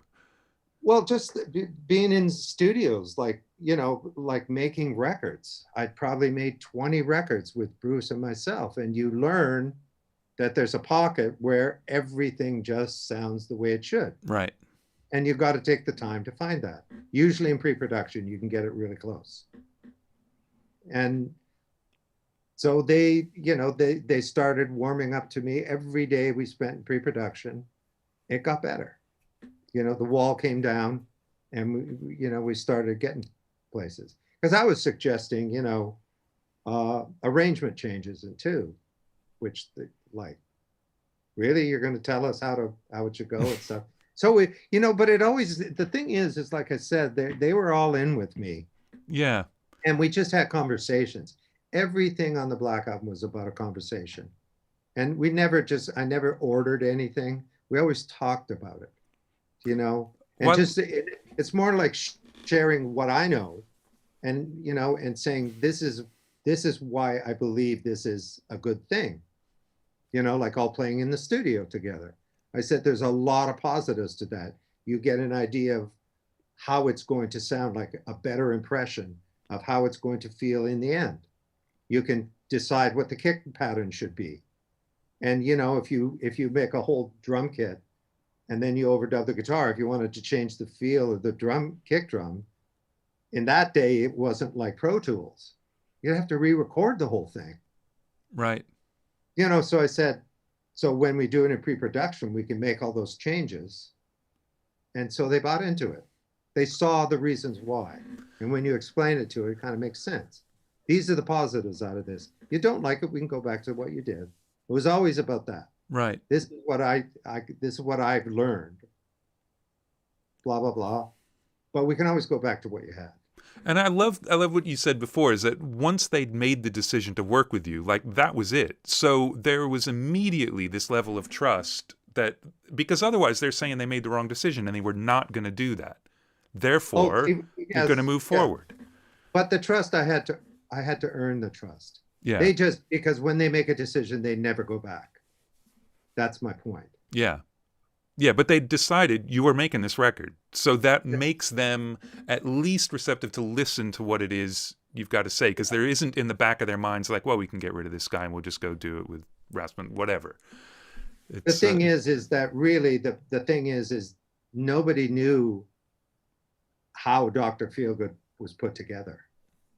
They just heard it and went, well, they said, why can't we sound like that? I think Kirk said that to James and Lark. Why can't we sound that good? They heard Dr. Feelgood in a strip joint or something, and they said, why don't we sound that good? Right. Anyway. Right. It's great. I mean, and you see, obviously, people love to edit these things to make it all look like confrontations, like working with Kirk on that solo and blah, blah, blah. But it's always, what always strikes me is they are obviously very, very driven, and they have this incredible, even if they can't necessarily define it, but this picture of what Metallica is, and it will always be Metallica. But you're in there very strongly arguing points, individual things, small things about things, but there's also this sense of importance to you as well. Like that solo, Kirk's got to play the best fucking solo you've ever heard because the song deserves it. And it can't just be, yeah, here's a solo and we just put something together and comped it. Like, no, this is a really important moment on the record, and nobody was going to let that go. And it's really funny. And there's another spot where I think it's while you're mixing, where you said, I'm sick of arguing with you guys, and they're like, no, you're not, because it's just going to keep going. But it's only in pursuit of the record. There's no ego going on in any of the stuff that you see, no matter how much they love to make it into this, more confrontational thing. No, that was part of their humor. But like you said, we made the decision, and I think I forget when it was at the very beginning. I said, if we're doing this, it's got to be non-compromised. Like I'm gonna get the best out of you guys, and it's going to be hard work, and it may not be wonderful, and a wonderful experience, but you got to promise me we're not going to stop until it's where it should be. And they agreed to that, and that's what they wanted. And I think that was part of maybe something that they liked too. Right. That I wasn't, because in the podcast that they did for the Black Album release, they talked to me as I came from the other side. It's like, I work for the enemy. And I'm going like, back then I'm going like, what are you talking about? This is just a record. This is what I do. I'm not. I don't belong to their club, and I don't belong to your club. I'm just trying to make a record. And what was And the other club that they thought you were belonging to? well, Like they, Bon Jovi mainstream? and Motley. They were, Right, they were anti that. right. They were the punk version of what was going on. Well, yeah, they didn't. It was a completely thing, and that's fine. You see, this is all. This is like, but I also understood that. Do you know what I mean? I understand all the people that didn't like the Black Album. I get that. Mm-hmm. In my life, there was Led Zeppelin 3. I've said it before. When that came out, it was blasphemy. I heard the Immigrant Song and the rest of the album. It's, what? It's acoustic? What happened to Good Times, Bad Times? What happened to a whole lot of, I'm going like, how could you guys? I think I actually threw it away. I was so Really? mad. Yes, I just went. See, I didn't come across this part of an interview before. That's really interesting. Now, has it grown on you? I think could be my favorite album. Yeah. And you see, but this is the thing about belonging to the club. Like, for instance, I didn't like Black Sabbath because I thought it was too simple. Right. I love Black Sabbath, but I'm just saying I didn't like Creedence Clearwater because I thought it was pop music, blah, blah, blah. There's all these things when you're, we're talking 13 and 14. Right. I belong to the Led Zeppelin club. I didn't even like Jimi Hendrix. Wow. It was Led Zeppelin and Eric, Jeff, and Clapton. All right, and I should say Beck, Clapton, and who's the other one? Page. Yeah. The three. Right. Bloomfield a little bit, but those three guys, that was it. I had my blinders on. So I understand being in that club. And I'm just to ask the question. So what was it about Hendrix that turned you off? Do you have any idea? I couldn't play it. So really? I couldn't play it. Yeah, well, it was just. But like, I mean, like that. I heard it on the radio, Foxy Lady and stuff, but just he was so good. Really? Like, yeah, it was so kind of it. You could play the Page and Beck stuff. I mean, Yeah, I couldn't play their solos, but I could play the rhythm. Right. You know what I mean? I could play along to those records. Interesting. Yeah, it's like a year ago, I learned how to play Crosstown Traffic. So now you like them. Oh yeah, but this is I liked them a long time. I know. Actually, Electric Ladyland is when it all came together for me. That album. Right. That's really interesting though, because I mean, it's more. It sort of makes a little bit of sense in terms of what you could bring to Metallica and things like that. It's not mainstream in a you're watering it down kind of way, because that's completely the wrong connotation. But you make the record that is true to the artist, but can appeal to way more people than the other records do. And that's obviously what the Black Album did for Metallica. I mean, it's mainstream, and obviously, like you say, there are people who are going to hate it, but it's not a Metallica record. There's nothing about that record that isn't a Metallica record. Well, exactly. If you tell me that Sabbath True isn't heavy, yeah, it's laughable. Do you follow me? Yeah. It's not thrash, but it's heavy. And like even like this whole thing of how it's a conscious thing. There's no preconception about how you make a record. I've had meetings with everybody and you talk about what you like, but it always becomes what it is, a sum of the parts and the experiences. Like, I did not go in saying, I'm going to put harmonies on, I'm going to do this, no, it happened because of what they wanted and what I could show them. That's it. Was there anything that you had to convince them it was okay to have on the record? And I'm thinking, like, specifically with the Chili Peppers, Under the Bridge, which was a gigantic crossover thing for them, they weren't comfortable at first with the idea of that kind of song and those sorts of lyrics on their records. This is not what they did at that point. And it took Rick explaining, like, man, it's all you, it's all fine, this should be part of it. Was there any of that with what was going on in the Black Album as well? Because there, absolutely, right, no question. Like, well, nothing else matters. Yeah, yeah, like for instance, it's they weren't even sure that that was going to make the album because it was so unlike them. But James didn't want it on the record, wasn't comfortable at it. And then when they decided to do it, we did it in pre-production. And then when we started to record it, he'd never sung before. He always yelled. Yeah. So and he was very conscious of the fact he didn't know how to sing. He didn't know how to approach it. And so that's but having worked with other vocalists, etc., you have this kind of all these things that you can bring to it and how to make them feel comfortable. I said, well, why did you do this? Why did you record the vocals like one kind of phrase at a time and then double it? He said, so it sounded big. And I said, well, I'll make your one voice sound big. How about that? Let's start there. And then I said, well, if you sing the song down 5 or 6 times, I'll comp it and I'll get the best phrases and I'll comp it. And then we'll do updates on that. And I'll get you a vocal sound. I said, what vocal sound do you like? Chris Isaak, Wicked Games. And I says, I'll get that for you right now. I put up a mic and I said, here you go. And he'd heard his voice and it was just like, shit, wow.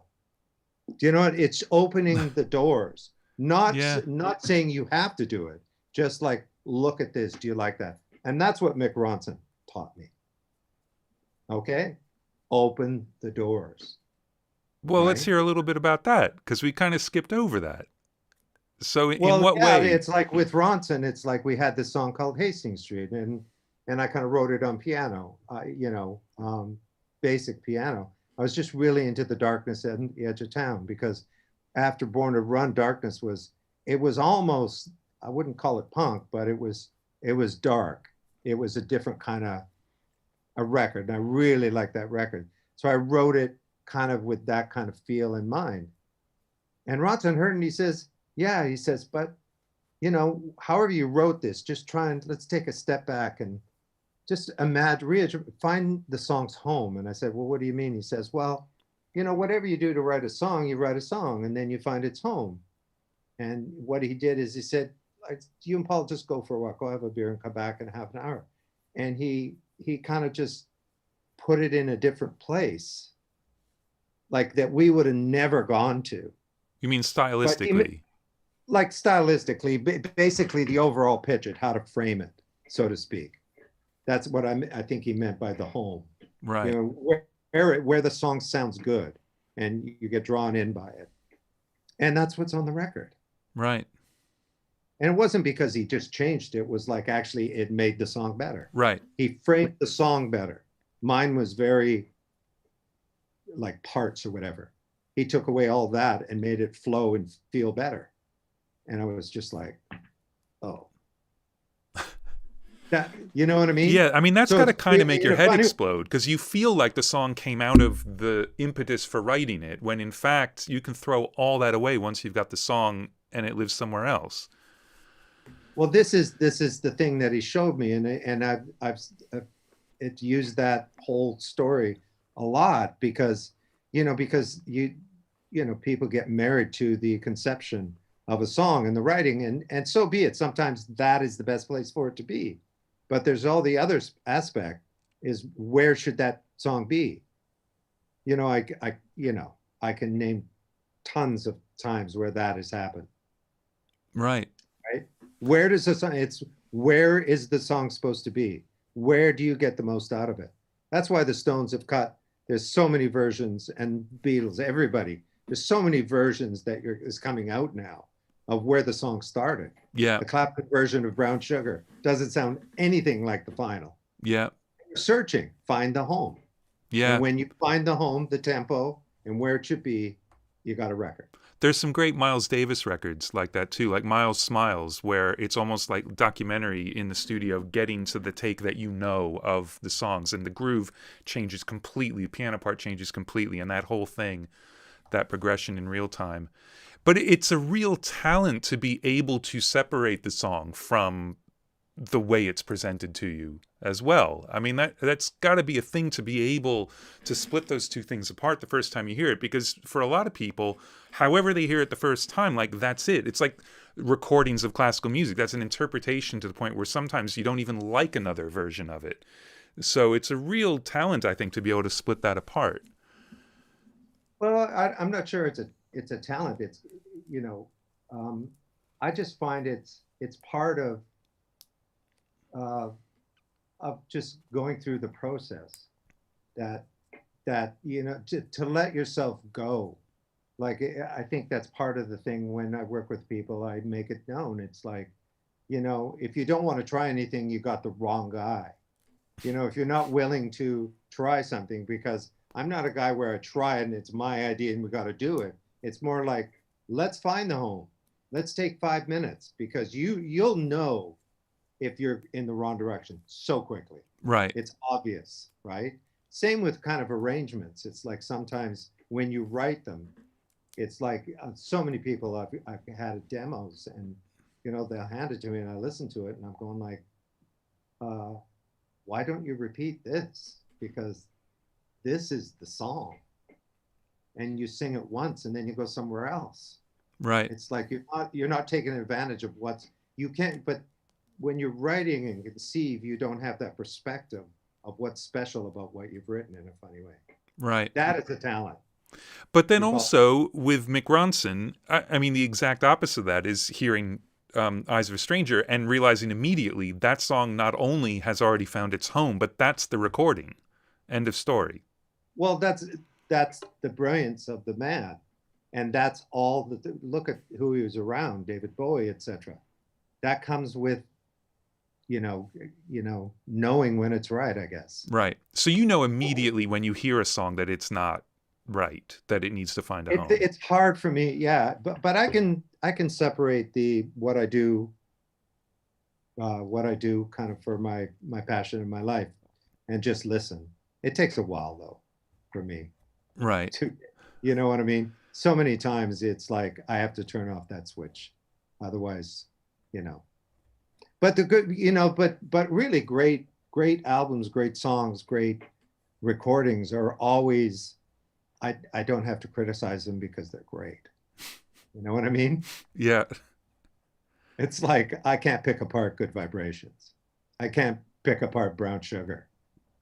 I can't pick apart fucking Sandman. Right. The list goes on. I mean, I can't pick apart because it's fucking great. Right. Yeah. I guess that's a stupid thing to say. No, it's not at all. It's not at all. Now, look, I'm very aware of the time. So I think what we're going to do is, we've obviously got a lot of Metallica still left to talk about, because this is just the beginning of your Metallica journey, along with all the other stuff you've been doing. But I know that someone's going to want to know, when James says, get me the Chris Isaak vocal sound, what is the Chris Isaak vocal sound other than reverb? Like, what did you set up for him? Well, what you do is, and this is very important.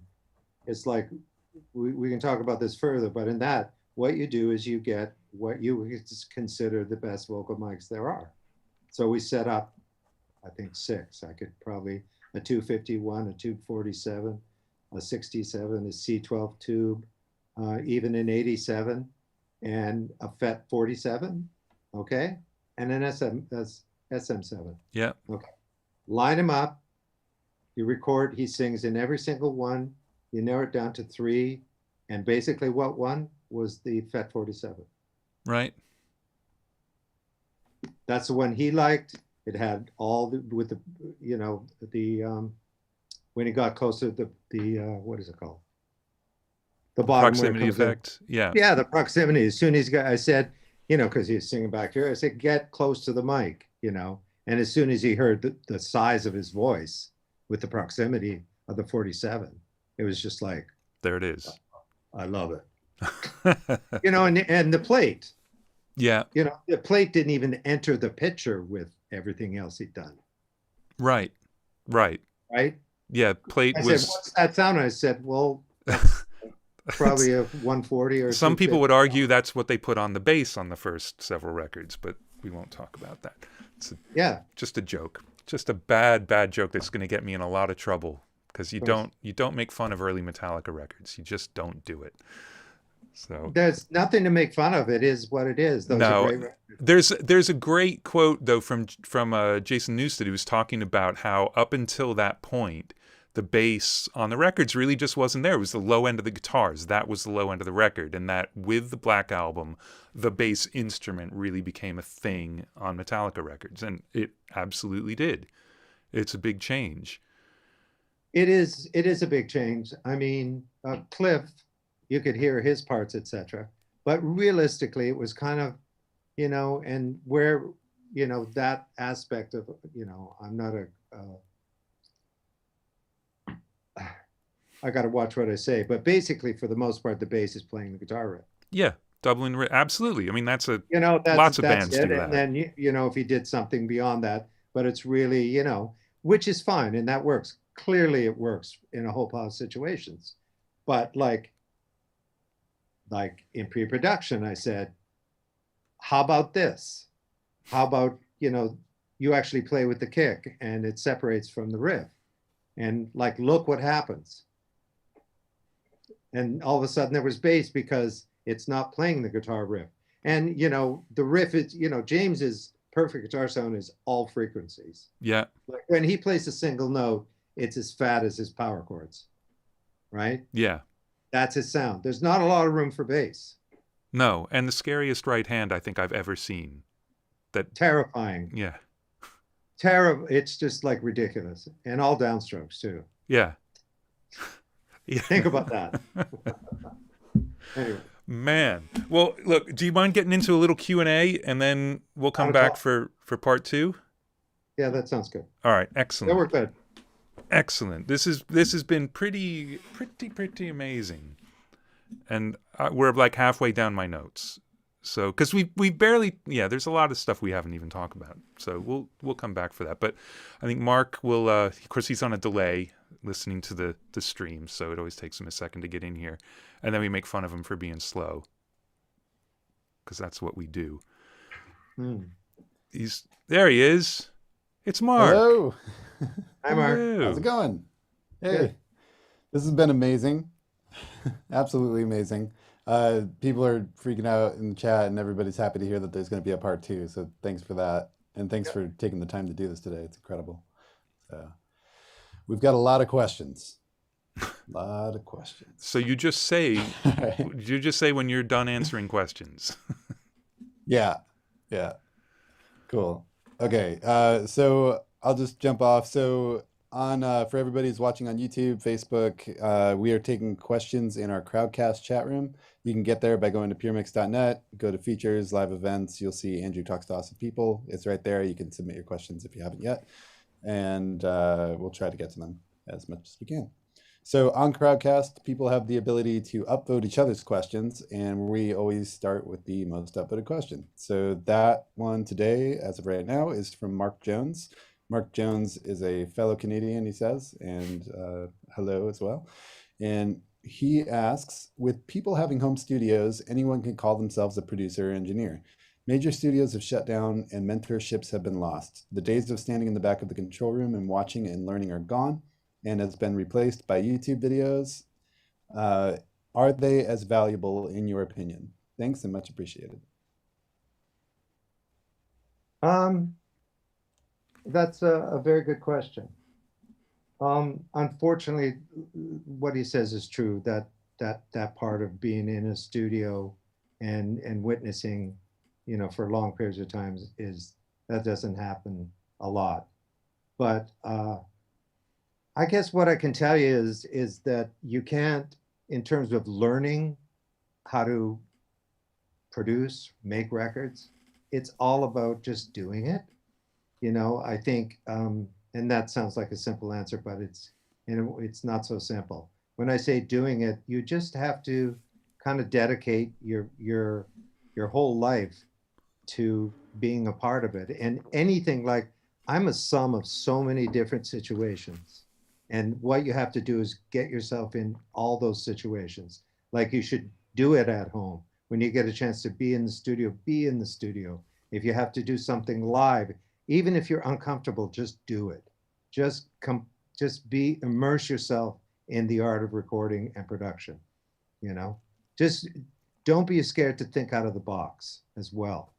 Like, yes, it'd be great if you could be in the back of a room when all of this stuff I've talked about when it happened. That's how I learned. But it wouldn't stop me from learning what I want to learn. And that's find any way you can learn how to do things. Just get into it. Yeah. And it's probably slightly easier to learn how to produce on your own than to learn how to engineer on your own, in a way, because you're not going to just show up and record an orchestra without having learned that. There's a lot of very specific things you better learn, but to get better at working on songs and interacting with people, and you can do that at home.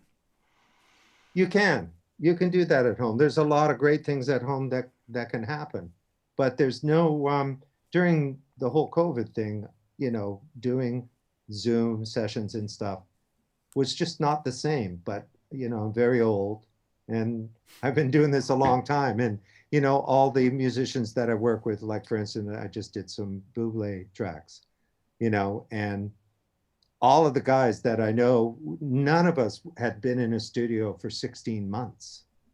Yeah. And when the first day, it was like the best day of our lives being in the studio. Like you cannot replace that. And it doesn't have to be an expensive studio. This is the greatest thing about the new technology, because I've recorded great things on an ensemble with a couple mics and on a computer. That doesn't stop you from making great records, right? Yeah. Yeah, absolutely. That's great. Did I even answer the okay, question? Yeah, of course. Yeah, absolutely. Awesome. Okay, so our next one is a multi-threaded question here. So this is from Sam, and I'll just give you one piece at a time here. So Sam has a couple questions. He says, number one, how do you decide how close to mic a cab? Sometimes it looks point blank and others an inch or two away. This is something that I've done for quite a while.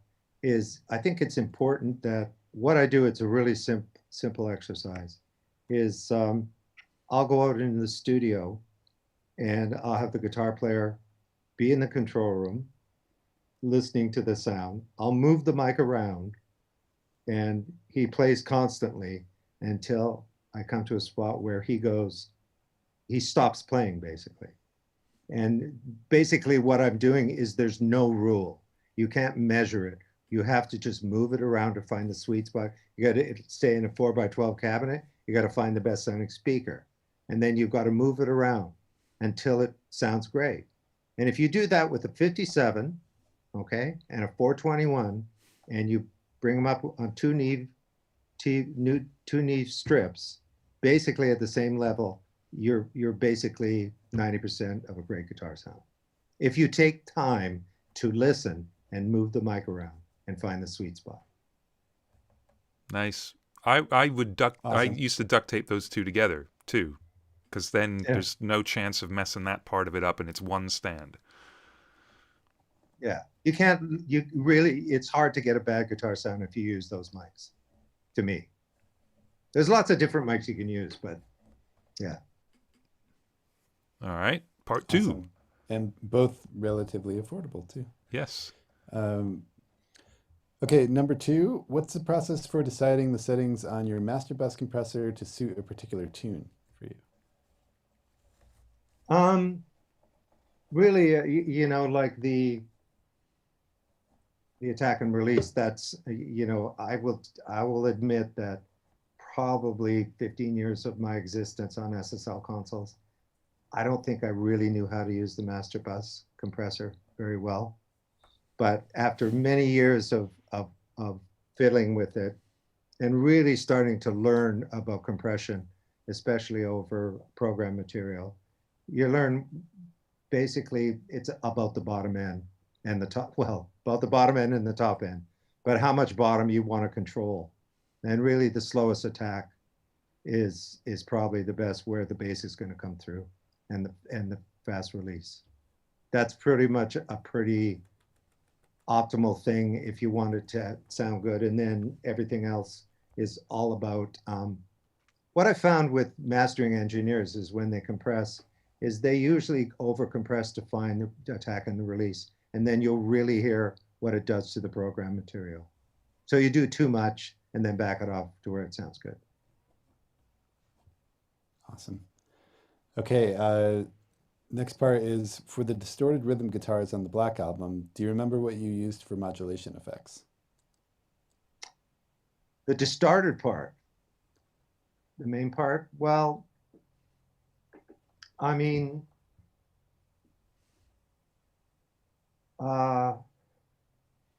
there's a hint of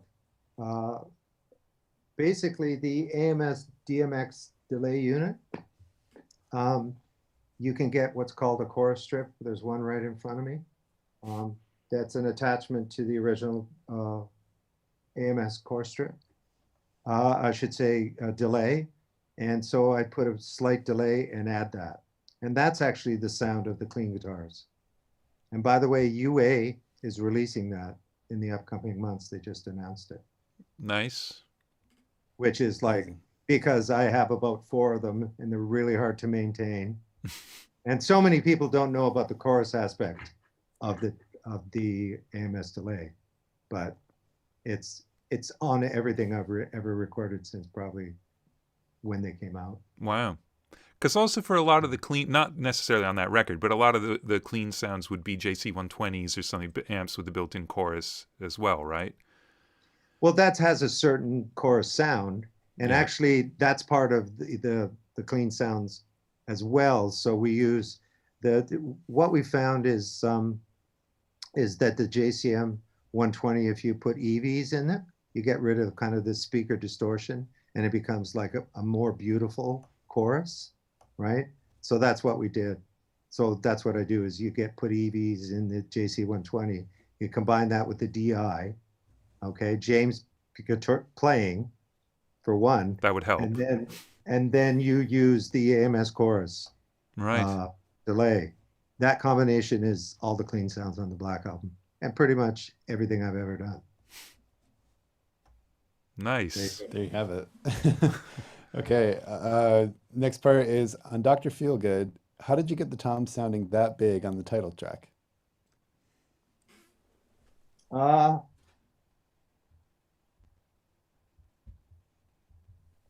there's not one way to say it. It's like got to do with tuning, and the other thing is that something when Bob Clearmount was at Little Mountain and he was recording Brad Adams, I saw that he double mic'd the toms, so there was a mic on the top and a bottom mic on the bottom out of phase. So I immediately stole that trick. Thanks, Bob, and I've admitted that to him. So I started doing that, and that's how you can get an amazing tom sound.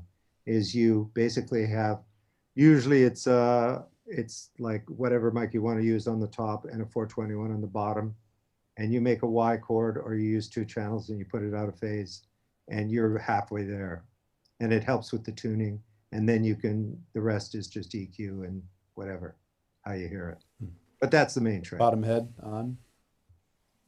What? Oh yeah. Yeah. Yeah, it's amazing what it does. And there's another great trick is that a lot of times you'll have drums on a carpet thinking that it'll deaden the ring in the toms. Well, it's actually the opposite. So on the floor toms, I always put a piece of plywood under the floor toms so they ring like the rack toms.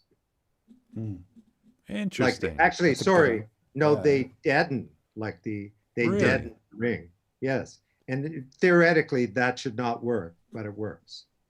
It actually deadens the floor toms, so they ring like the toms. Right, because I guess the reflection back off the floor is not going to be in phase with what the drum's doing, so it'll help just turbulence and it'll deaden it. It deadens it up. That's crazy. Absolutely no sense. But when you double mic toms, Go try this. I'll be right back. So, hey, speaking of drum sounds, let me ask you about, because there was one I wanted to bring up, but we're not necessarily going to get back to this record. So on the Electric Boys record, the All Lips and Hips song. yes. Is that just samples being triggered, or like what was the idea behind that drum sound? Because it is, first of all, gigantic, and second of all, great.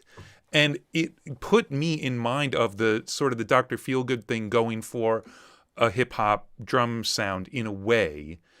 And also all the way back to the kind of Aerosmith Run DMC thing. It almost feels like a hybrid track in that way. And I'm curious what was going on with that. Basically, it has a lot to do with the player, for one. Incredible drummer. And I wish I could remember his name. I'm sorry. But he was something else. He is something else. Very bottomish. But let's see. It was samples along. I never replace drums with samples. It's always a combination, and it's usually to enhance or change the tone of the drum. Right. You know, something's missing in a drum. You know, because you know you can spend days getting a snare sound so it's perfect, but you know the snare head, you know, loses its ring after about 4 takes and stuff. So basically, I'm in the habit of the samples that I use. It's always underneath the snare, just to change what you need in the mix. That's what I would say. So there's a lot of samples on the electric voice. Right, right. It's a combination of everything, but samples definitely. Well, everybody should go listen to that track when we're done. Yeah. Yeah. Okay, awesome. And finally, Sam, with your 5-part threaded question, is your vocal harmony arrangements are great, and how do you approach them? And he says, thanks, Sam McCoon, at the end. Well, how I approach is like, you know, in terms of production, it's like, you know, I think the entire world is ADD, you know, in terms of listening, and we've gotten used to, you know, feeling change when you're hearing a song play. And I approach harmonies as kind of almost like an instrument and production. So, you know, it adds a rise in a chorus, you know, like you change, something enters, like putting a harmony in a B section, you know, without adding another instrument that could clutter it. You add a small harmony or a harmony, a 2-part underneath it. And what it does is it propels it to the chorus. And if you want the chorus to be big, you can add more harmonies, etc. It's all about the flow of a record and the flow of when you're listening to it. And most people don't even know that there's a harmony there, but they like the sound of it. And that's usually the best harmony to add, you know. It's really about the flow of a song and a record. You know, you add it when you want something to lift or you want it to move and to keep people's attention. And you have that same... Go ahead. Sorry? I was just going to ask if you have that same sort of theory about the second verse. When you get back to the second verse, there's got to be another musical thing, just something that wasn't in the first verse. Absolutely. And I can tell you a great story that I was talking to Steve Cropper at one point. And I had the greatest conversation, but we were talking about sitting on the dock of the bay. And he was telling me about how it was written, that Otis wrote it with tuning the guitar to an open E chord and just moving up the neck, which I didn't know. But anyway, we were talking about just that, right? And he says, well, you know, I played it with him on the New Year's thing that happens in Maui on New Year's Eve, right? So I played it with him, right? And he said, by the way, did you hear the piano in the second verse? And I'm going like, no, I've never heard. There's a piano part that comes in, and he played it, and I've never heard it. Wow. But if it wasn't there, you would have noticed it. And that's what you're talking about.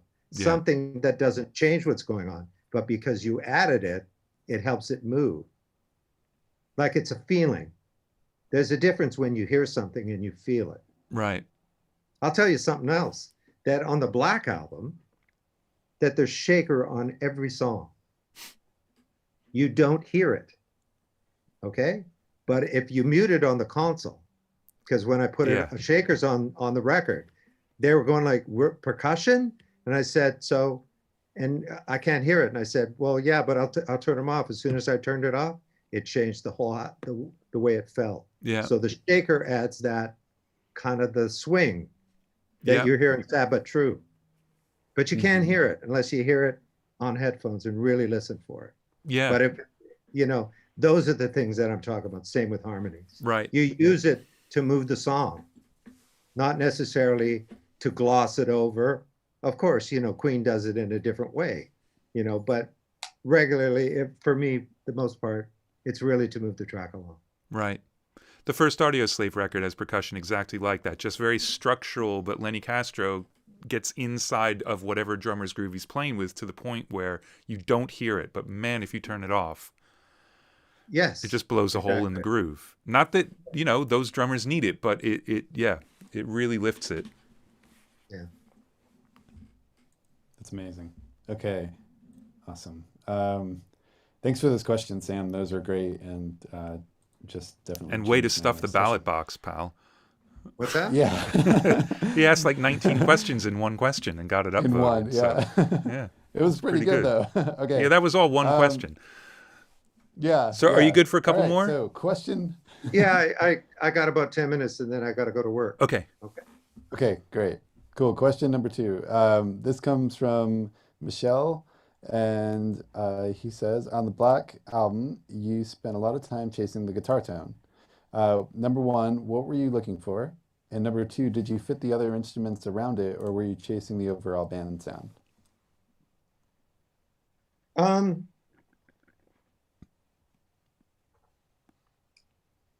Well, the guitar tone is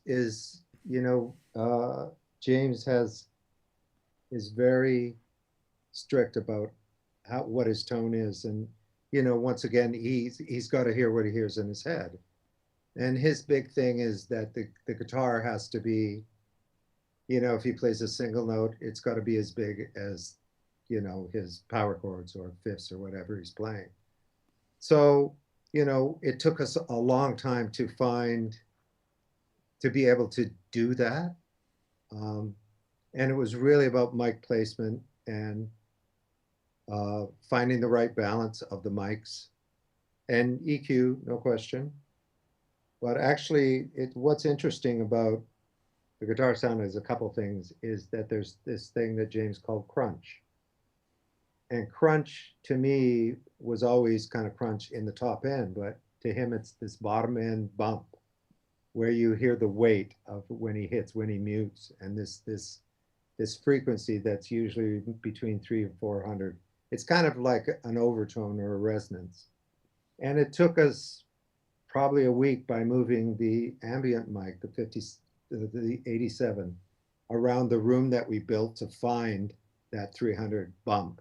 We actually assembled a room around the amps, speaker cabinets, and finally found it. And we basically super glued it to the spot and the mic. And that is the sound of that sound. And what we did is not what you're suggesting, but basically, because that is the sound, that we made all the other instruments fit within that, so you could hear every nuance on every instrument that fit within what James did, his sound, which is why you can hear the bass and feel the bass. But none of the frequencies, if you soloed the bass, you probably wouldn't like the sound of it, but it works within the mix, because we're talking about the overall feel. Like the bass you can feel and hear, but it's not what I would call like a regular bass sound.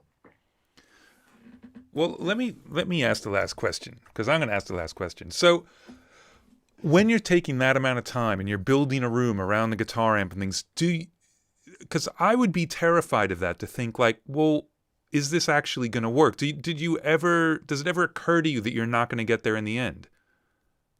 Not really, because you're in the moment, and really it goes down to the basic thing that I am there to get James Hetfield to feel good about what he's playing. It's all about inspiring James Hetfield to be the best he can be. Same with Lars, same with Kirk, same with Jason. That's what a producer does. Like I said, it goes back to Jimmy Miller and the Stones. He made them sound the best that they could be, right? Without changing what they were. So in terms of that, I don't think of that. I'm just trying to make James Hetfield sound like he wants to sound like. Right. Whatever I got to do. If it took 2 weeks, we weren't going to get anywhere until he was inspired. When we got that sound, he said, let's do it. Right. That's what it's all about. Yeah. And then I have to, and we talk about the Justice album, well, Thompson Barbaria, I hope I'm pronouncing the names right, but the problem they had on Justice is because James wanted that sound that I'm talking about, they pushed the compressor, the bus compressor. And that, James, they kept turning the bass down so James would have the room for his guitar sound. And so they turned it down so much there's no bass. Right. So I had the same problem when Randy and I started mixing the Black Album. The console there at the mix room has A, B, and C buses. It's 6,000.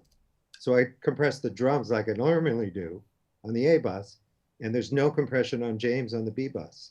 So there's no compression on James. Only the drums have compression.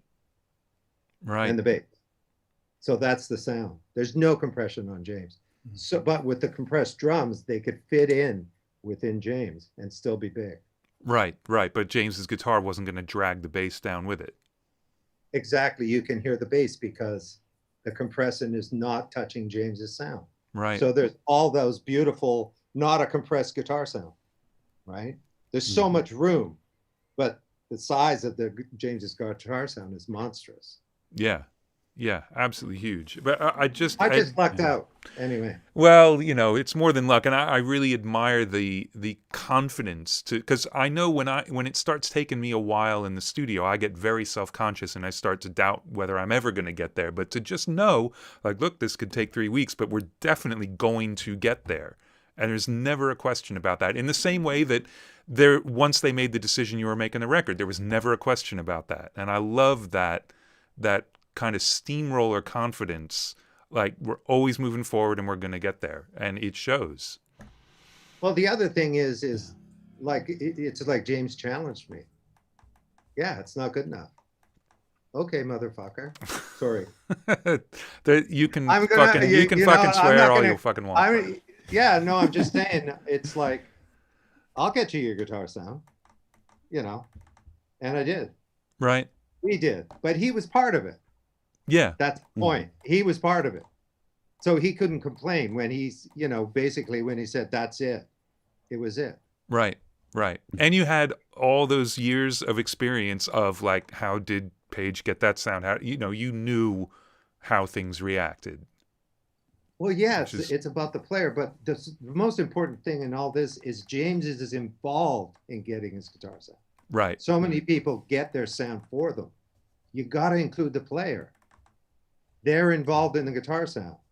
They're part of the team getting that sound. Well, and then also there's nothing they can say about it later on, like, oh, well, but I didn't really like that, Yeah, exactly. All right. Well, on that note, we do have. Oh, sorry. There's maybe. Well, let's see. So you can choose. We could save it for next time. I can write it down and make sure I don't forget. But since we're on the topic of the Black Album, I think it might be good. So this question is from Jor, and he says, the Black Album is one of those albums whose sound really stood the test of time. Still sounds crisp and massive.